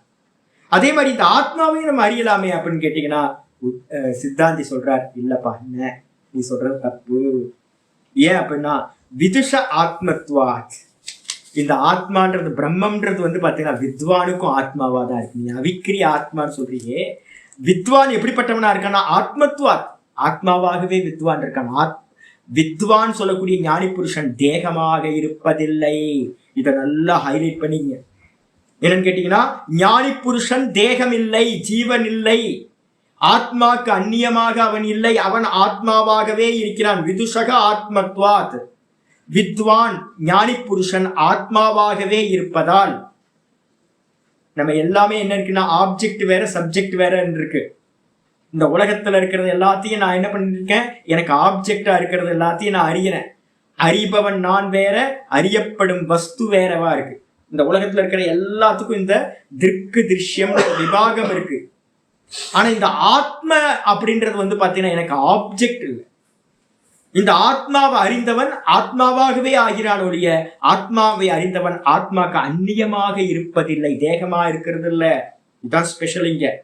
அதனால ந தேகாதி சங்காதஸ்ய வித்வத்தா. சரி, அறிதல் பாத்தீங்கன்னா எதை நம்ம அறிகிறோம்? நம்ம சொல்ற அறிதல் இருக்குல்ல, நம்ம எதையும் அறியறதுக்கு எதை யூஸ் பண்றோம்? ஒரே ஒரு ஏகோ திரஷ்டான்னு சொல்லுவோம். சர்வபூதேஷு கூடா. நம்ம எதை வச்சு பாக்குறோம்? கண்ணை வச்சு பாக்குறோம், காதை வச்சு, இந்திரியங்களை வச்சு எல்லாத்தையும் அறியறோம், இந்த மனசை வச்சு அறியறோம். இப்ப கேள்வி வருது, ஆச்சாரியர் ரொம்ப கிளியரா சொல்றாரு, தேகாதி சங்காதஸ்ய ந வித்வத்தா. இந்த தேகம் முதலிய கூட்டங்களுக்கு பாத்தீங்கன்னா அறியும் தன்மையானது இல்லை. அறிகிற தன்மை பாத்தீங்கன்னா இந்த தேகாதிகளுக்கு இல்லைங்க. அதனால ஆகையினால் அறிபவன் யார் அப்படின்னா ஆத்மா தான் அறிபவனா இருக்கு. அதனால பாரிசேஷ்யாத் அசங்கத ஆத்மா வித்வான் அவிக்ரியைதி. தன்னை தேகமா இவன் அறிஞ்சுக்கிட்டு இருந்தான். அவன் ஒவ்வொன்னா நேத்தி பண்ணி பார்த்துட்டான். இந்த கண்ணு பாக்குதா? செத்து போனவங்க இடத்துல கண்ணு அப்படியே தானே இருக்கு. அதுக்கு ஏதாவது ஞானம் இருக்கா? கண்ணு திறந்தே இருக்கு. செத்து போனவங்க இடத்துல பாத்தீங்கன்னா கண்ணு இருக்கு. அப்ப கண்ணு தெரியலையே. காது இருக்கு, காது கேட்கலையே. செத்து போனவங்களுக்கு என்னதான் பக்கத்துல போய் நம்ம பேசினாலும் கேட்க மாட்டேங்குது. தேகம் இருக்கு, தொட்டா உணர்ச்சி இருக்கா? இல்லையே. அப்ப என்ன தெரியுது அப்படின்னு கேட்டீங்கன்னா, நல்ல புத்திசாலி என்ன பண்றான், ஒவ்வொன்றத்தையா ஆராய்ச்சி பண்ணி பார்த்து பார்த்து பார்த்து தெரிஞ்சு போச்சு. இந்த தேகாதிகளுக்கு வந்து பார்த்தீங்கன்னா எந்த அறிவும் இல்லை. இந்த தேகாதி எல்லாமே என்னது? ஜடம். அப்ப தேகாதிக்கு பின்னாடி இந்த ஒவ்வொரு சென்ஸ் ஆர்கன்ஸுக்கும் மனசுக்கும் பின்னாடி அறிபவன் யார் அப்படின்னு கேட்டீங்கன்னா ஆத்மா மட்டும்தான் அறியக்கூடியது. அறிகிற தன்மை வந்து பார்த்தீங்கன்னா ஆத்மாவுக்கு மாத்திரம்தான் இருக்கு. எல்லா தேகங்கள்லயும் அது இருக்கக்கூடிய அந்த நான் ஒரு தேகத்தை விட்டுட்டு போயிடுச்சு அப்படின்னா அந்த தேகம் டெட் பாடி ஆயிடுது. அதுக்கு அறிவு இல்லாம ஜடமா போயிடுது. அப்ப தேகாதி சங்காதத்தோட ஆத்மா வித்வான். அப்ப நான் தேகமில்லை, நான் ஆத்மா, நான் அப்படின்னு ஒருத்தன் அறிந்தான் அப்படின்னா அந்த நான் அவன் எப்படி அறிவான்? தன்னை நானா அறிவான், அறிபவனா அறிவான். அறியப்படும் வஸ்துவா அவன் இருக்க மாட்டான். அதனால அசங்கத ஆத்மா வித்வான் அவிக்கிரிய இதி. அப்ப என்ன அர்த்தம் கேட்டா நேத்தி நேத்தி நேத்தி பண்ணிட்டே போறீங்க. இது ஜடம், இந்த தேகம் ஜடம், இது நான் இல்லை. பார்க்கப்படுவதால் இது பார்க்கப்படுவதா இருக்கு, இது நான் இல்லை. இது தோன்றி உண்டாய் மறையுது. 6 வித விகாரங்களும் இதுக்கு சம்பவிக்குது. அதனால இது நான் இல்லை, இதை நான் பார்க்கிறேன். அதே மாதிரி இந்திரியங்களை நான் பார்க்கிறேன், மனதை நான் பார்க்கிறேன், புத்தியை நான் பார்க்கிறேன் அப்படின்னு ஒவ்வொன்றுத்தையா, பிராணனை நான் பார்க்கிறேன் அப்படின்னு ஒவ்வொன்றுத்தையா நீங்க இது ஜடம், இது ஜடம், பார்க்கப்படுவதால் இது ஜடம், பார்க்கப்படுவதால் இது ஜடம் அப்படின்னு ஒவ்வொன்றுத்தையா நேர்த்தி பண்ணிக்கிட்டே வந்தீங்கன்னா பாரிசேஷ்யாத். பாரிசேஷ நியாயம்னா என்ன அர்த்தம்? மிச்சம் இருக்கிறதுன்னு அர்த்தம். எல்லாத்தையும் நீக்கம் பண்ணதுக்கு பிறகு மிச்சம் எது இருக்கும் அப்படின்னா தேகாதிகள் எல்லாம் நீங்கினதுக்கு பிறகு தேகாதிகளோட சம்பந்தம் இல்லாத ஆத்மா, அசங்கத ஆத்மா, தேகத்தோட எந்த சம்பந்தமும் இல்லாம அகம் அகம் அகம்ன்ற அந்த ஸ்புரணமா இருக்கிறதுக்கு பாத்தீங்களா வெறும் அறிவு. அந்த வெறும் அறிவா இருக்கிறது தான் ஆத்மா. அதுதான் வித்வான். அப்ப வித்வான் என்ன ஆகுறான்? சிரவணம் பண்றோம், மனனத்துல என்ன பண்றோம்? நேர்த்தி பண்ணிக்கிட்டே போகணும். அதுதான் மனனம். இந்த நேர்த்தி பண்ணிக்கிட்டே போய் எங்க நேர்த்தி பண்ண முடியாம இருக்கோ, எங்க நேர்த்தி பண்ண முடியாது? நான் நேர்த்தி பண்ண முடியாது. இது இல்லைன்னு மற்றதெல்லாத்தையும் நீக்கலாம், தேகாதிகள் எல்லாத்தையும் நீக்கலாம், ஆனா தன்னை நீக்க முடியாது. அப்ப தான்ல ஒருத்தன் வந்து நின்னதுக்கு பிறகு அந்த தான் தான் நான் தான் ஆத்மா. அப்ப அறிபவன் என்ன ஆயிடுறான்? அறியப்படும் அந்த பிரம்மமா அவன் ஆயிடுறான். அவனுக்கு அப்ப ஆத்மான்றது வந்து பாத்தீங்கன்னா ஞானிதான் ஆத்மா, ஆத்மாதான் ஞானி. ஆத்மாவும் ஞானியும் வேற வேறையா இருக்க முடியாது. ஏன் அப்படின்னு கேட்டீங்கன்னா அவிக்கிரிய இது, இவனும் அவிக்கிரிய ரூபமா ஆயிடுறான், விகாரம் இல்லாதவனா ஆயிடுறான். தஸ்ய விதுஷக கர்ம அசம்பவாத். அந்த வித்வான் இடத்துல, தன்னை நான் அப்படின்னு அறிந்தவன் இடத்துல கர்மம் வந்து பாத்தீங்கன்னா எந்த கர்மமும் சம்பவம் இல்லை. அப்போ எந்த கர்மம் நடந்தாலும் தேகாதிகள்ல தான் நடந்துகிட்டு இருக்கு. இப்போ நமக்கும் ஞானி தன்னை நான் அப்படின்னு அறியறான். நீங்களும் நானும் வந்து பாத்தீங்கன்னா தன்னை நான் அப்படின்னு அறியாம தேகத்தை நான் நினைக்கிறோம். எப்ப நம்ம தேகத்தை நான் இல்லை அப்படின்னு எல்லாத்தையும் உதாசீனப்படுத்துறோமோ, நான் நிக்கிறோமோ, அப்ப ஞானி ஆயிடும். நான் நானா நின்னா ஞானி, நான் தேகமா நின்ன அஜ்ஞானி. இவ்வளவுதான் வித்தியாசம். தேகமா நிற்கும் போது தேகத்துல நடக்கிற கர்மங்கள் எல்லாமே நமக்கு சம்பவிக்குது. அதே நேரத்துல நானா நின்ன அப்படின்னா கர்மம் எதுவுமே எனக்கு சம்பவிக்காது. அப்போ நம்ம ஃபுல்லா என்ன பண்ணிட்டு இருக்கோம்? தேகத்தை நான் பிடிச்சுக்கிட்டு இருக்கோம். அபிமானம் பாண்டேஜ் ஆயிருக்கு, நல்லா பாண்டேஜ் ஆயிருக்கு. ஃபெவிகால் போட்டு நல்லா ஒட்ட வச்சிருக்கு, டைட் பாண்ட் போட்டு வச்சிருக்கு. பிரிக்கிறேன். இதை பிரிச்சு நான் வந்து பாத்தீங்கன்னா இல்லை, இப்ப நான் கையை காலம் ஆட்டி பேசிட்டு இருக்கேன் நானா அப்படின்னா நான் இல்லை, நான் இதை எல்லாத்தையும் பார்த்துக்கிட்டு இருக்கேன். விகாரம் இல்லாம பார்த்துக்கிட்டு இருக்கேன், வெறும் பிரகாசமா பார்த்துக்கிட்டு இருக்கேன். இந்த பரமஹம்சானந்தான்ற தேகம் என்னெல்லாம் பண்ணுதோ அதை எல்லாத்தையும் பார்த்துக்கிட்டு இருக்கேன். எதிர்க்க வந்து பாத்தீங்கன்னா ஒரு 70 பேர் வந்து பாத்தீங்கன்னா 70 தேகங்கள் என்ன பண்ணிட்டு இருக்கோ அதையும் பார்த்துட்டு இருக்கேன்.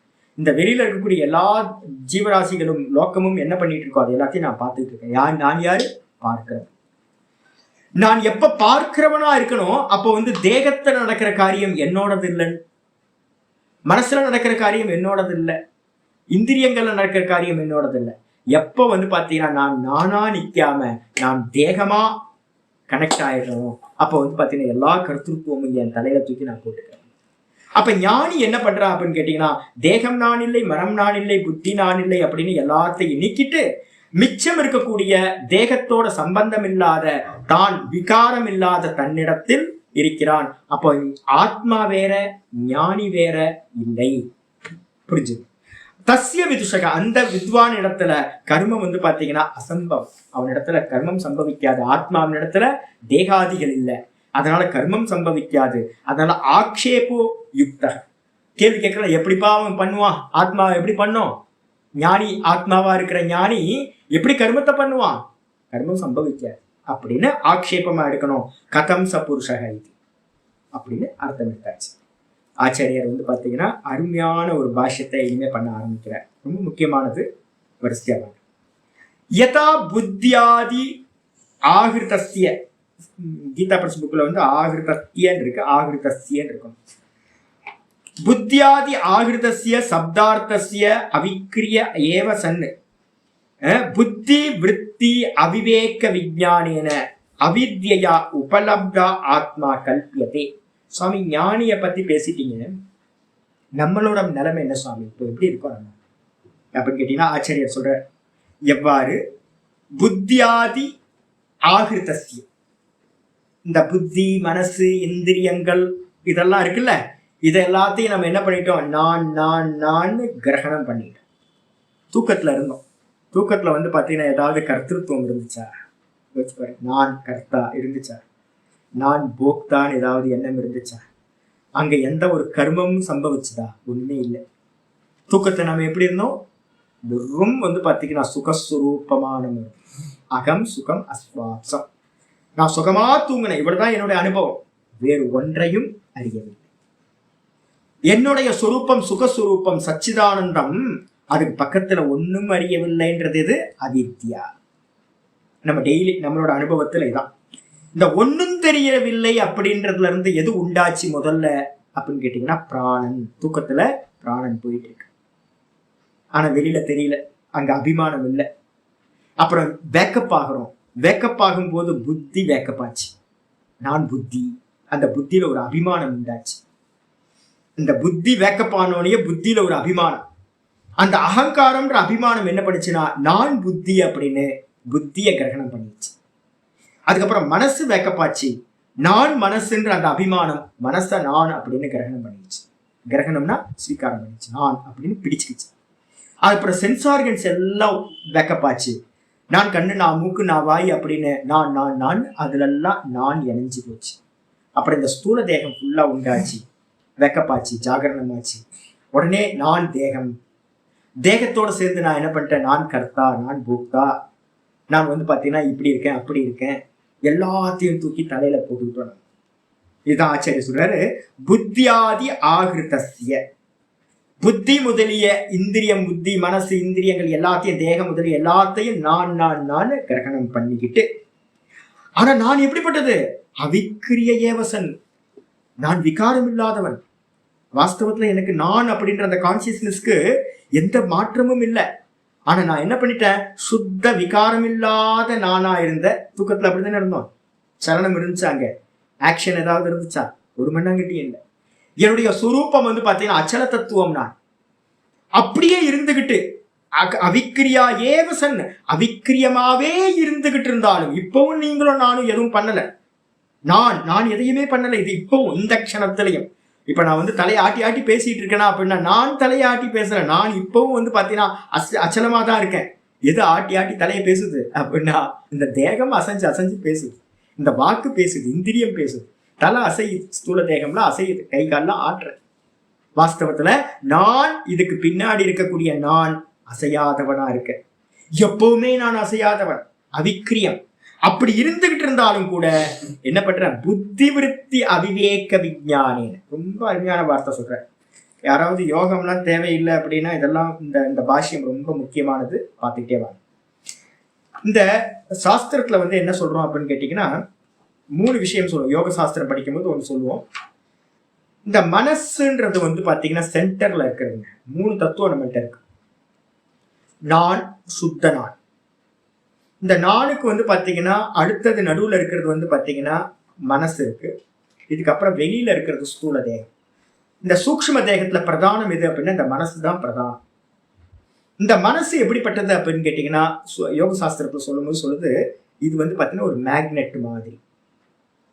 இது என்ன பண்ணுது அப்படின்னு கேட்டீங்கன்னா, பக்கத்துல இருக்கிற நான் அப்படின்னு இருக்குல்ல, இந்த நானை வந்து பாத்தீங்கன்னா இந்த மனசு என்ன பண்ணுது, டக்குன்னு ஸ்வீகாரம் பண்ணி அதுமயம் ஆயிடுது. மனசும் நானும் ஒன்னா இணைஞ்சிருது. வெளியில இருக்கக்கூடிய எல்லா வஸ்துக்களையும் இந்த மனசு என்ன பண்ணுது, பிடிச்சி கவர்ந்து இழுத்து தன்னோடதாக்கிது. இப்ப எப்படி இருக்கு அப்படின்னா, அந்த மனசுதான் நானா இருக்கு, மனசுதான் விஷயங்களாவும் ஆயிடுச்சு. எதை பார்க்கிறனோ அதுவும் ஆயிடுது. மனசு பரிணமிச்சுக்கிட்டே போகுது. இந்த மனசு வந்து எதை கேட்குதோ, எதை பார்க்குதோ, எதை டேஸ்ட் பண்ணுதோ, எதை ஸ்மெல் பண்ணுதோ, அது மயமா இந்த மனசு மாறிக்கிட்டே இருக்கு. அந்த மனசோட சேர்ந்து நானும் சேர்ந்து இருக்கிறேன். அப்ப நான் என்ன பண்றேன், அதே விதமா இருக்கேன். மனசு எப்படி ஆகுதோ அதே மாதிரி நானும் ஆகிறேன். விருத்தி சாரூபியம் இதரத்திர அப்படின்னு யோக சாஸ்திரத்துல வந்து பாத்தீங்கன்னா 3வது சூத்திரம் யோக சூத்திரத்தை, பதஞ்சலி யோக சூத்திரத்தை. எப்படி என்னுடைய சித்த விருத்தி பரிணமிக்குதோ, மனோவிருத்திகள் மனதோட எண்ணங்கள் பரிணமிக்குதோ அது மாதிரி நான் ஆகிறேன். கோபம் வந்துச்சுன்னா நான் கோப்பி ஆயிடுறேன். காமம் வந்துச்சுன்னா நான் காமி ஆயிடுறேன். லோபம் வந்துச்சுன்னா நான் லோபி ஆயிடுறேன். மோகம் வந்துச்சுன்னா நான் மோகி ஆயிடுறேன். எனக்கு ஒரு மனசு என்னெல்லாம் பரிணமிக்குதோ அது மயமா நான் மாறிக்கிட்டே இருக்கிறேன் நான். ஆனா நமக்கு வந்து பிரிச்சு தெரிய முடியல. ஆச்சாரிய இங்க அதான் சொல்றார், புத்தி விருத்தி அவிவேக விஞ்ஞானேன. நமக்கு வந்து பாத்தீங்கன்னா பிரச்சனை என்னன்னா, இந்த புத்தியையும், புத்தினா மனசு எடுத்துங்க, மனசோட எண்ணங்கள் இருக்குல்ல, இந்த மனசோட எண்ணங்களையும் இது எனக்கு உண்டாகுது, நான் இவற்றை பார்ப்பவன். இந்த புத்தி வேற நான் வேற, மனசு வேற நான் வேற, சித்தம் வேற நான் வேற, இந்திரியங்கள் வேற நான் வேற, தேகம் வேற நான் வேற அப்படின்னு என்னால என்ன பண்ண முடியல, பிரிச்சு அறிய முடியல. ரொம்ப ப்ராப்ளமா இருக்கு. அப்போ அந்த விருத்தி, அந்த புத்தியில உண்டாகக்கூடிய விருத்தியோட நான் என்ன பண்றேன், இணைஞ்சிருக்கேன். பிரிச்சு அறிய முடியாத காரணத்தினால. ஏன் சாமி, யாராவது கேட்கிறாங்க, யாரு ஏன் சாமி அது மாதிரி பிரிச்சு அறிய முடியல? அதுக்கு பேர் தாங்க அவித்யா. அவித்யான்னு பேர், ஹேத்துர் அவித்யா. ஏன்பா அப்படின்னு கேட்டீங்கன்னா, அந்த ரெண்டுத்தையும் ஒன்னா பவுண்ட் பண்ணி வச்சிருக்கிறது எதனாலன்னு கேட்டீங்கன்னா, பிரிச்சு அறிய முடியாது. ஏன்னா அவித்யான்னு சொல்ற, அஜ்ஞானம். சாமி அவித்யான்றது ஏதாவது ஸ்பெஷலா எங்கேயாவது இருக்கா சாமினா? அவித்யாக்கு அர்த்தமே அவிவேகம் தான் அவித்யா, பிரித்தறியாத தன்மை. அவிச்சாரம் தான் அவித்யா. அவித்யாக்கு யாராவது கேட்பாங்க, அவித்யானா என்ன அப்படின்னு? இருட்டு. அவித்யானா என்னது? இருட்டு. இருட்டுல ஏதாவது தெரியுமா? தெரியாது. எந்த வஸ்துவும் தெரியாது. இது வந்து கயிறுன்னு தெரியாது, இது பாம்புன்னு தெரியாது, இது தூணுன்னு தெரியாது, இது மனுஷனும் தெரியாது. பிரிச்சறிய முடியாம இருக்கிற இருட்டுக்கு பேர் தான் அவித்யா. இப்ப நமக்கு உள்ளார என்ன நடந்துட்டு இருக்கு அப்படின்னா, ஒரு இருட்டு இருக்கு. அந்த இருட்டு என்ன பண்ணுது அப்படின்னா, இந்த தேகத்தையும் இந்த புத்தி மனசு இந்திரியங்கள் எல்லாத்தையும் நானோட என்ன பண்ணிருக்கு, பிரிச்சறிய முடியாம சேர்த்து வச்சிருக்கு. என்னென்ன பிரிச்சறிய முடியும்? தனித்தனியா தெரியல. நான் தனியாவும் இந்த புத்தி மனசு இதெல்லாம் இந்திரியங்கள் எல்லாம் தனியாவும் எனக்கு தெரியாம இருக்கு. அந்த தெரியாத காரணத்தினால் நான் என்ன பண்ணிட்டேன்னு கேட்டீங்கன்னா, ரெண்டுத்தையும் ஒன்னா இணைச்சு இப்ப நம்ம என்ன பண்றோம், அந்த விசாரம் தான் இப்போ நான் பண்ணிட்டு இருக்கேன். டெய்லி பண்ற கிளாஸ்ல வந்து பகவத்கீதையில என்ன பண்ண போறோம், வேதாந்தத்துல அப்படின்னா பிரிச்சு பிரிச்சு பிரிச்சு பிரிச்சு நான் திரும்ப திரும்ப திரும்ப சொல்லிக்கிட்டே இருக்கேன். இது வேற, இது வேற, இது வேற, இது வேற. ஆனா வெளியில இறங்குனீங்கன்னா, கேட்டை விட்டு நீங்க கிளாஸ் முடிச்சு வெளில இறங்குனீங்கன்னா, எல்லாம் நம்ம ஐடென்டிஃபை பண்றது வெறும் நானும் ஐடென்டிஃபை பண்ண மாட்டோம். நம்ம எல்லாம் தேகத்தோட சேர்ந்து சேர்ந்து நீ ஆதார் கார்டு காட்டுங்க, எங்க போனாலும் ஆதார் காட்டுங்கன்றான். டிரைவிங் லைசன்ஸ் காட்டுங்க, ஏதாவது ஐடி காட்டுங்கன்றான். நானுக்கு ஏதாவது ஐடி காட்ட முடியுமா? யோசிச்சு பாருங்க. நானுக்கு ஐடியே இல்லை. நான் இருக்கிறது தான் மற்றதுக்கெல்லாம் ஐடியே. ஆனா நம்ம என்ன பண்றோம், தேகத்தோட. இப்ப வேதாந்தம் என்ன பண்ணுதுன்னா, ஒரே காரியம் பண்ணுது, பிரிச்சு அறிகிற காரியத்தை மட்டும்தான் பண்ணுது. அந்த பிரிச்சு அறிய முடியாத தன்மையினால அவிவேக விஞ்ஞானேன நமக்கு யாருக்கும் வந்து பாத்தீங்கன்னா இன்னும் அந்த அளவுக்கு பலம் வரல. இந்த நாண சுவாமி எத்தனை முறை சொன்னாலும் அந்த நாண என்னால இன்னும் பிரிக்க முடியலையே.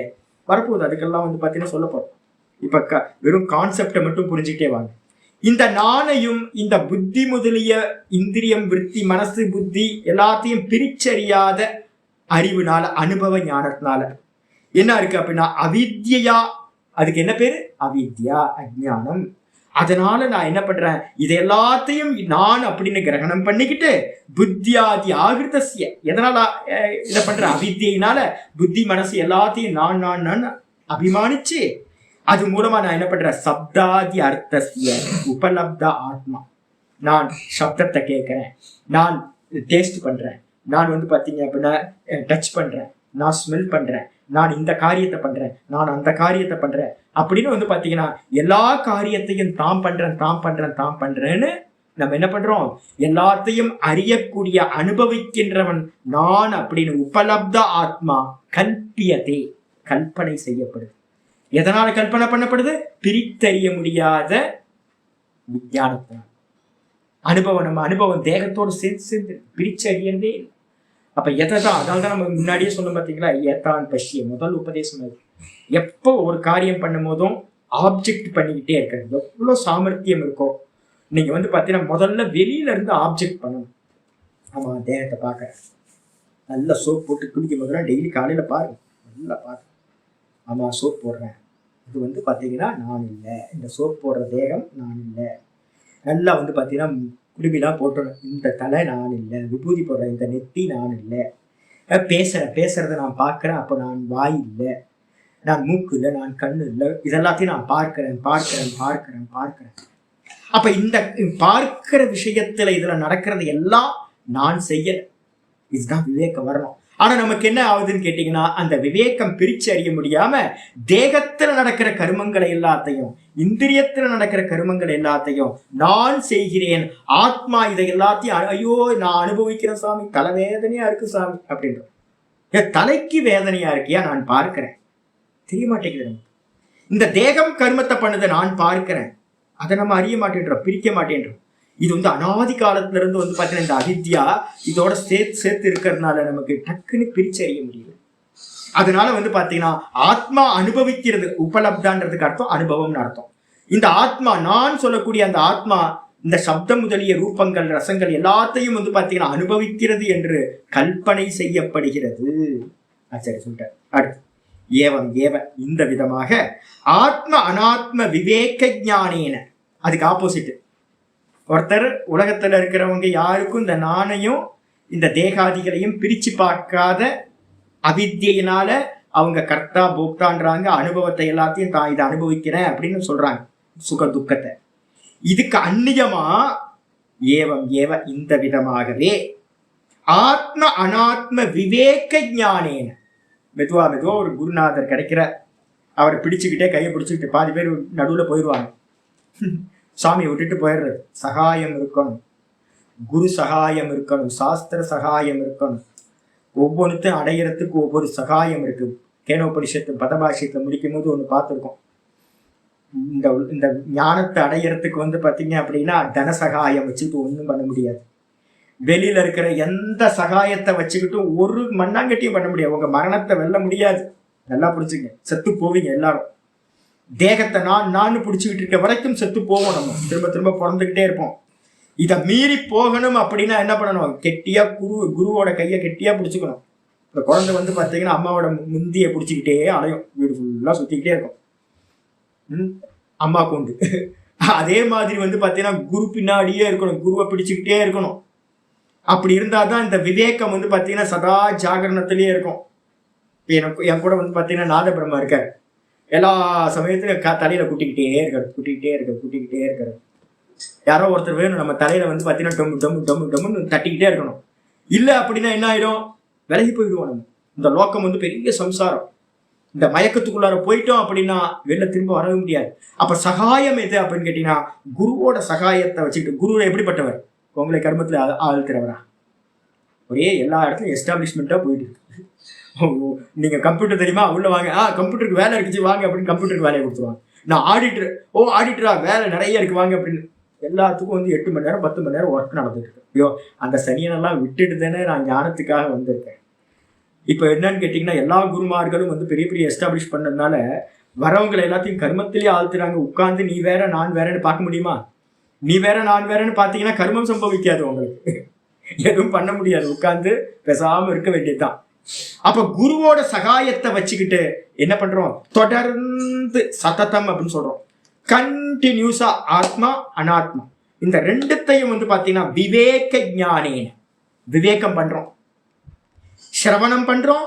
அதுக்கப்புறம் சிரவணம் பண்ண விஷயத்தையே நேத்தின்ற மனனம் பண்றோம்.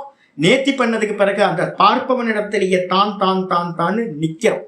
சிரவணம் மனனம் நிதித்தியாசம் இந்த மூணுத்தோட இதனால விவேக ஞானம் உண்டாகுது. ஸ்பஷ்டமா பிரிச்சு அறிகிற ஞானம் உண்டாகுது.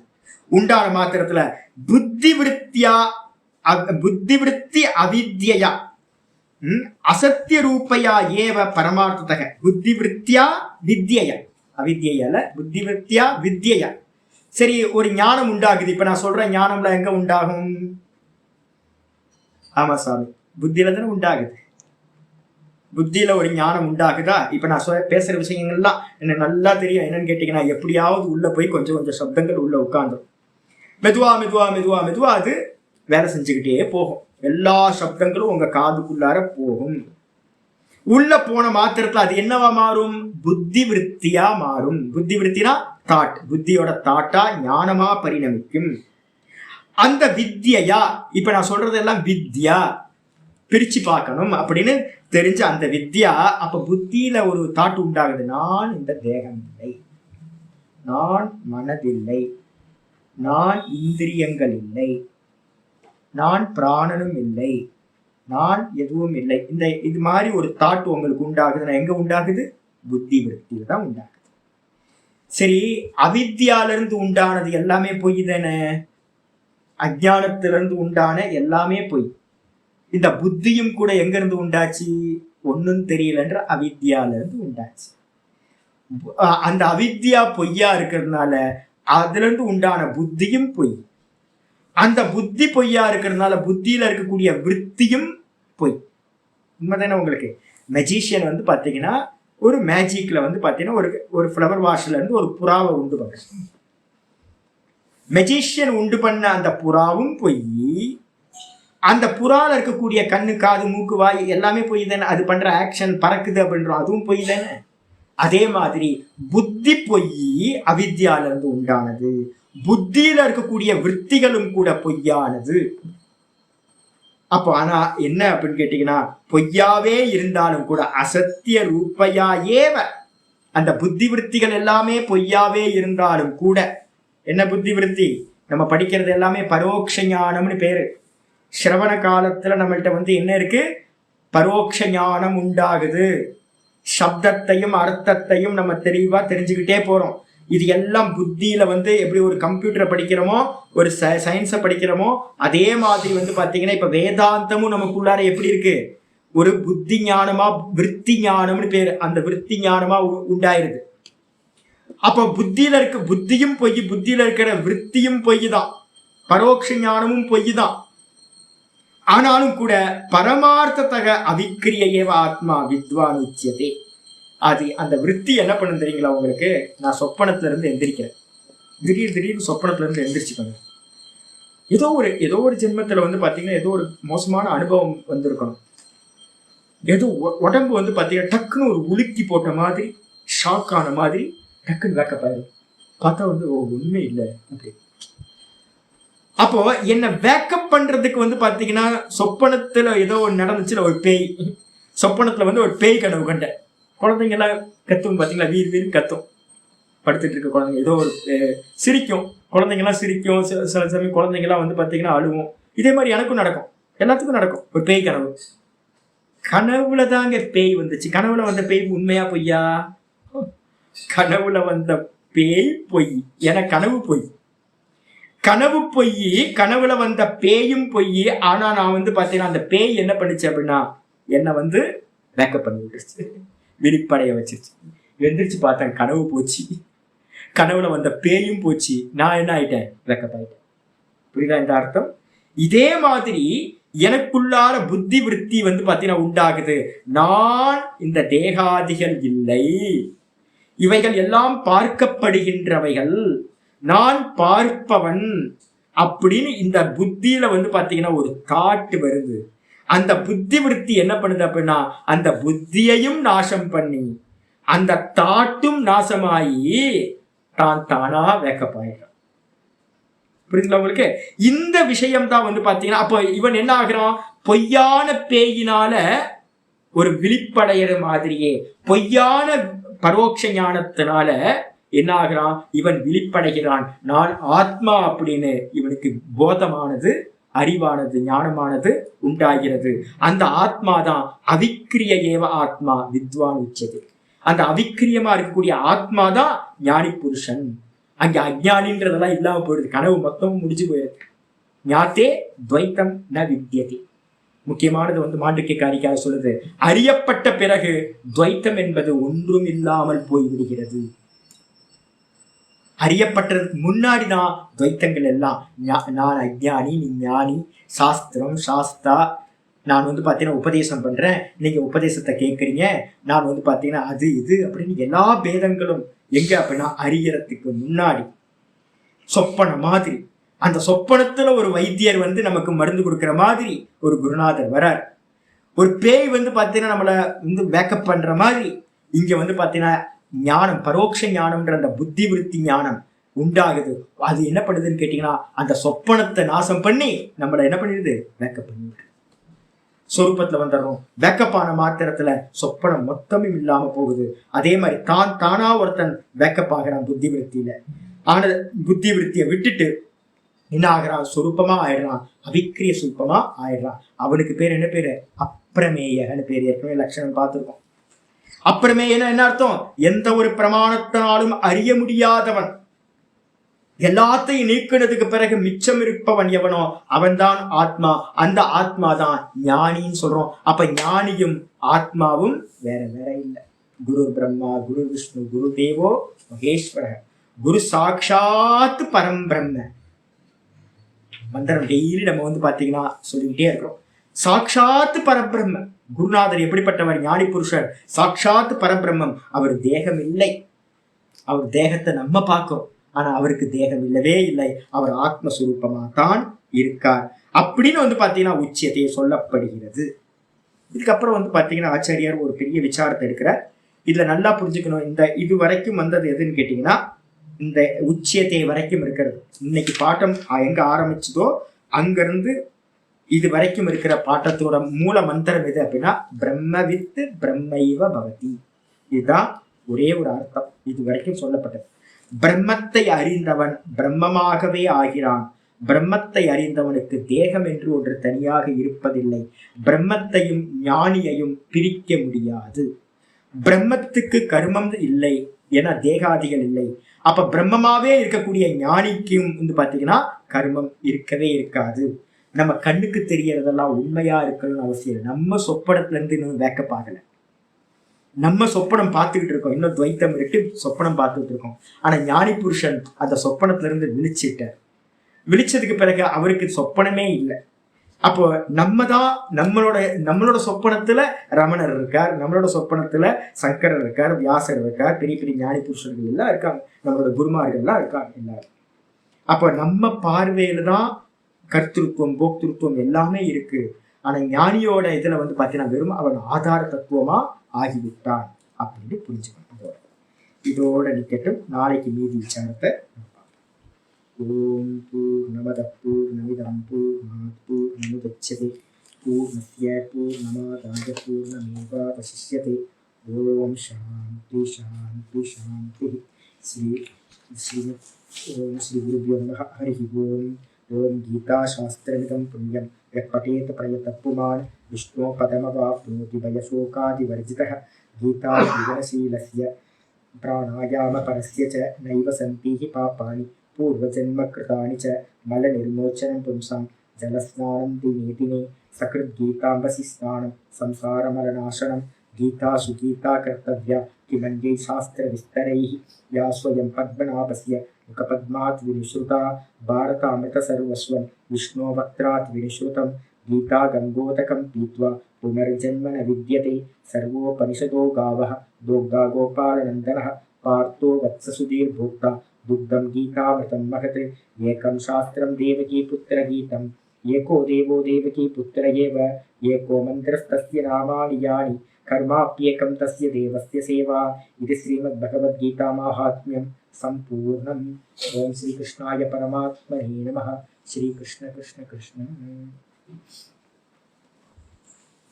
हरि ओम. नमस्कार नमस्कार. हरि ओम. जी சொல்ல வர்றது என்னன்னா, நீங்க தேகத்தோட இருந்துகிட்டு பிரம்மத்தை அறியணும்னு ஆசைப்பட்டீங்க அப்படின்னா எத்தனை கோடி ஜென்மங்களானாலும் ஆக முடியாது. நான் பிரம்மமா அதான் ஆகணும் முடிய இதெல்லாம் நான் இல்லை, இதை நான் இல்லைன்னு நேர்த்தி பண்ணிட்டு நான் நானா பிரம்மமா இருக்க முடியும் இல்லைய, பிரம்மத்தை அறிய முடியாது. ஆத்மாவா நான் இருக்க ஆத்மாவா தான் நான் இருக்கேன், அது அறியாம இருக்கேன். அஜானத்தை தான் நம்ம நீக்கணும் முடிய நான் பாத்தீங்கன்னா நான் தேகமா இருந்துக்கிட்டு ஆத்மாவை அறியறது, நான் தேகமா இருந்துக்கிட்டு ஜீவனா இருந்துக்கிட்டு பிரம்மத்தை அறியறது அப்படின்றதெல்லாம் இல்லை. லௌகிகத்துல எல்லா ஞானங்களும் அறிபவனுக்கு அந்நியமா அறியப்படும் வஸ்து இருக்கு. ஆனா இங்க மட்டும் பாத்தீங்கன்னா இந்த வேதாந்த மூலமா நம்ம எதை அறிகிறோமோ அதோட நம்ம அபிண்ணம் ஆயிடும், ஆத்மாவாகவே இருக்கும்.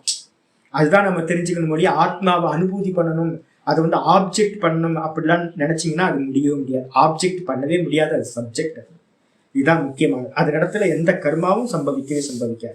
அப்ப நம்ம முயற்சி பண்ணுவோம், ஆத்மாவை அறியறதுக்கு முயற்சி நீங்க ஏதாவது பண்றீங்கன்னா கண்ண மூடி உட்காந்து நிறைய பேர் சொல்றாங்க, சாமி நான் பாத்தீங்கன்னா ஆத்ம தியானம் பண்றேன். என்ன தியானம் பண்றேன்? ஆத்ம தியானம் பண்றேன். ஆத்மா தியானம்னு நம்ம சர்ச்சிங் பண்ணிக்கிட்டே இருப்போம், ஆத்மா இப்படி இருக்கும் அப்படி இருக்கணும். அந்த எல்லா சர்ச்சிங்கையும் நிப்பாட்டிட்டு நான் என்னை அறிய முடியாது, நான் நானா இருக்கேன்.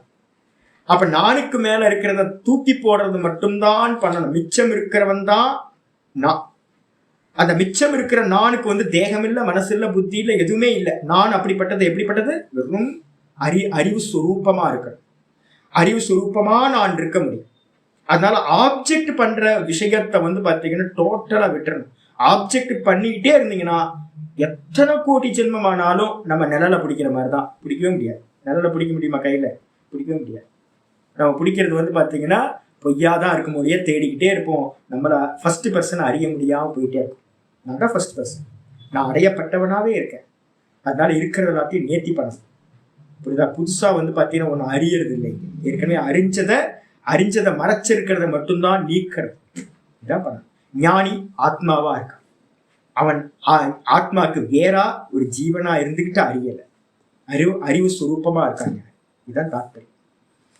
அறிவு.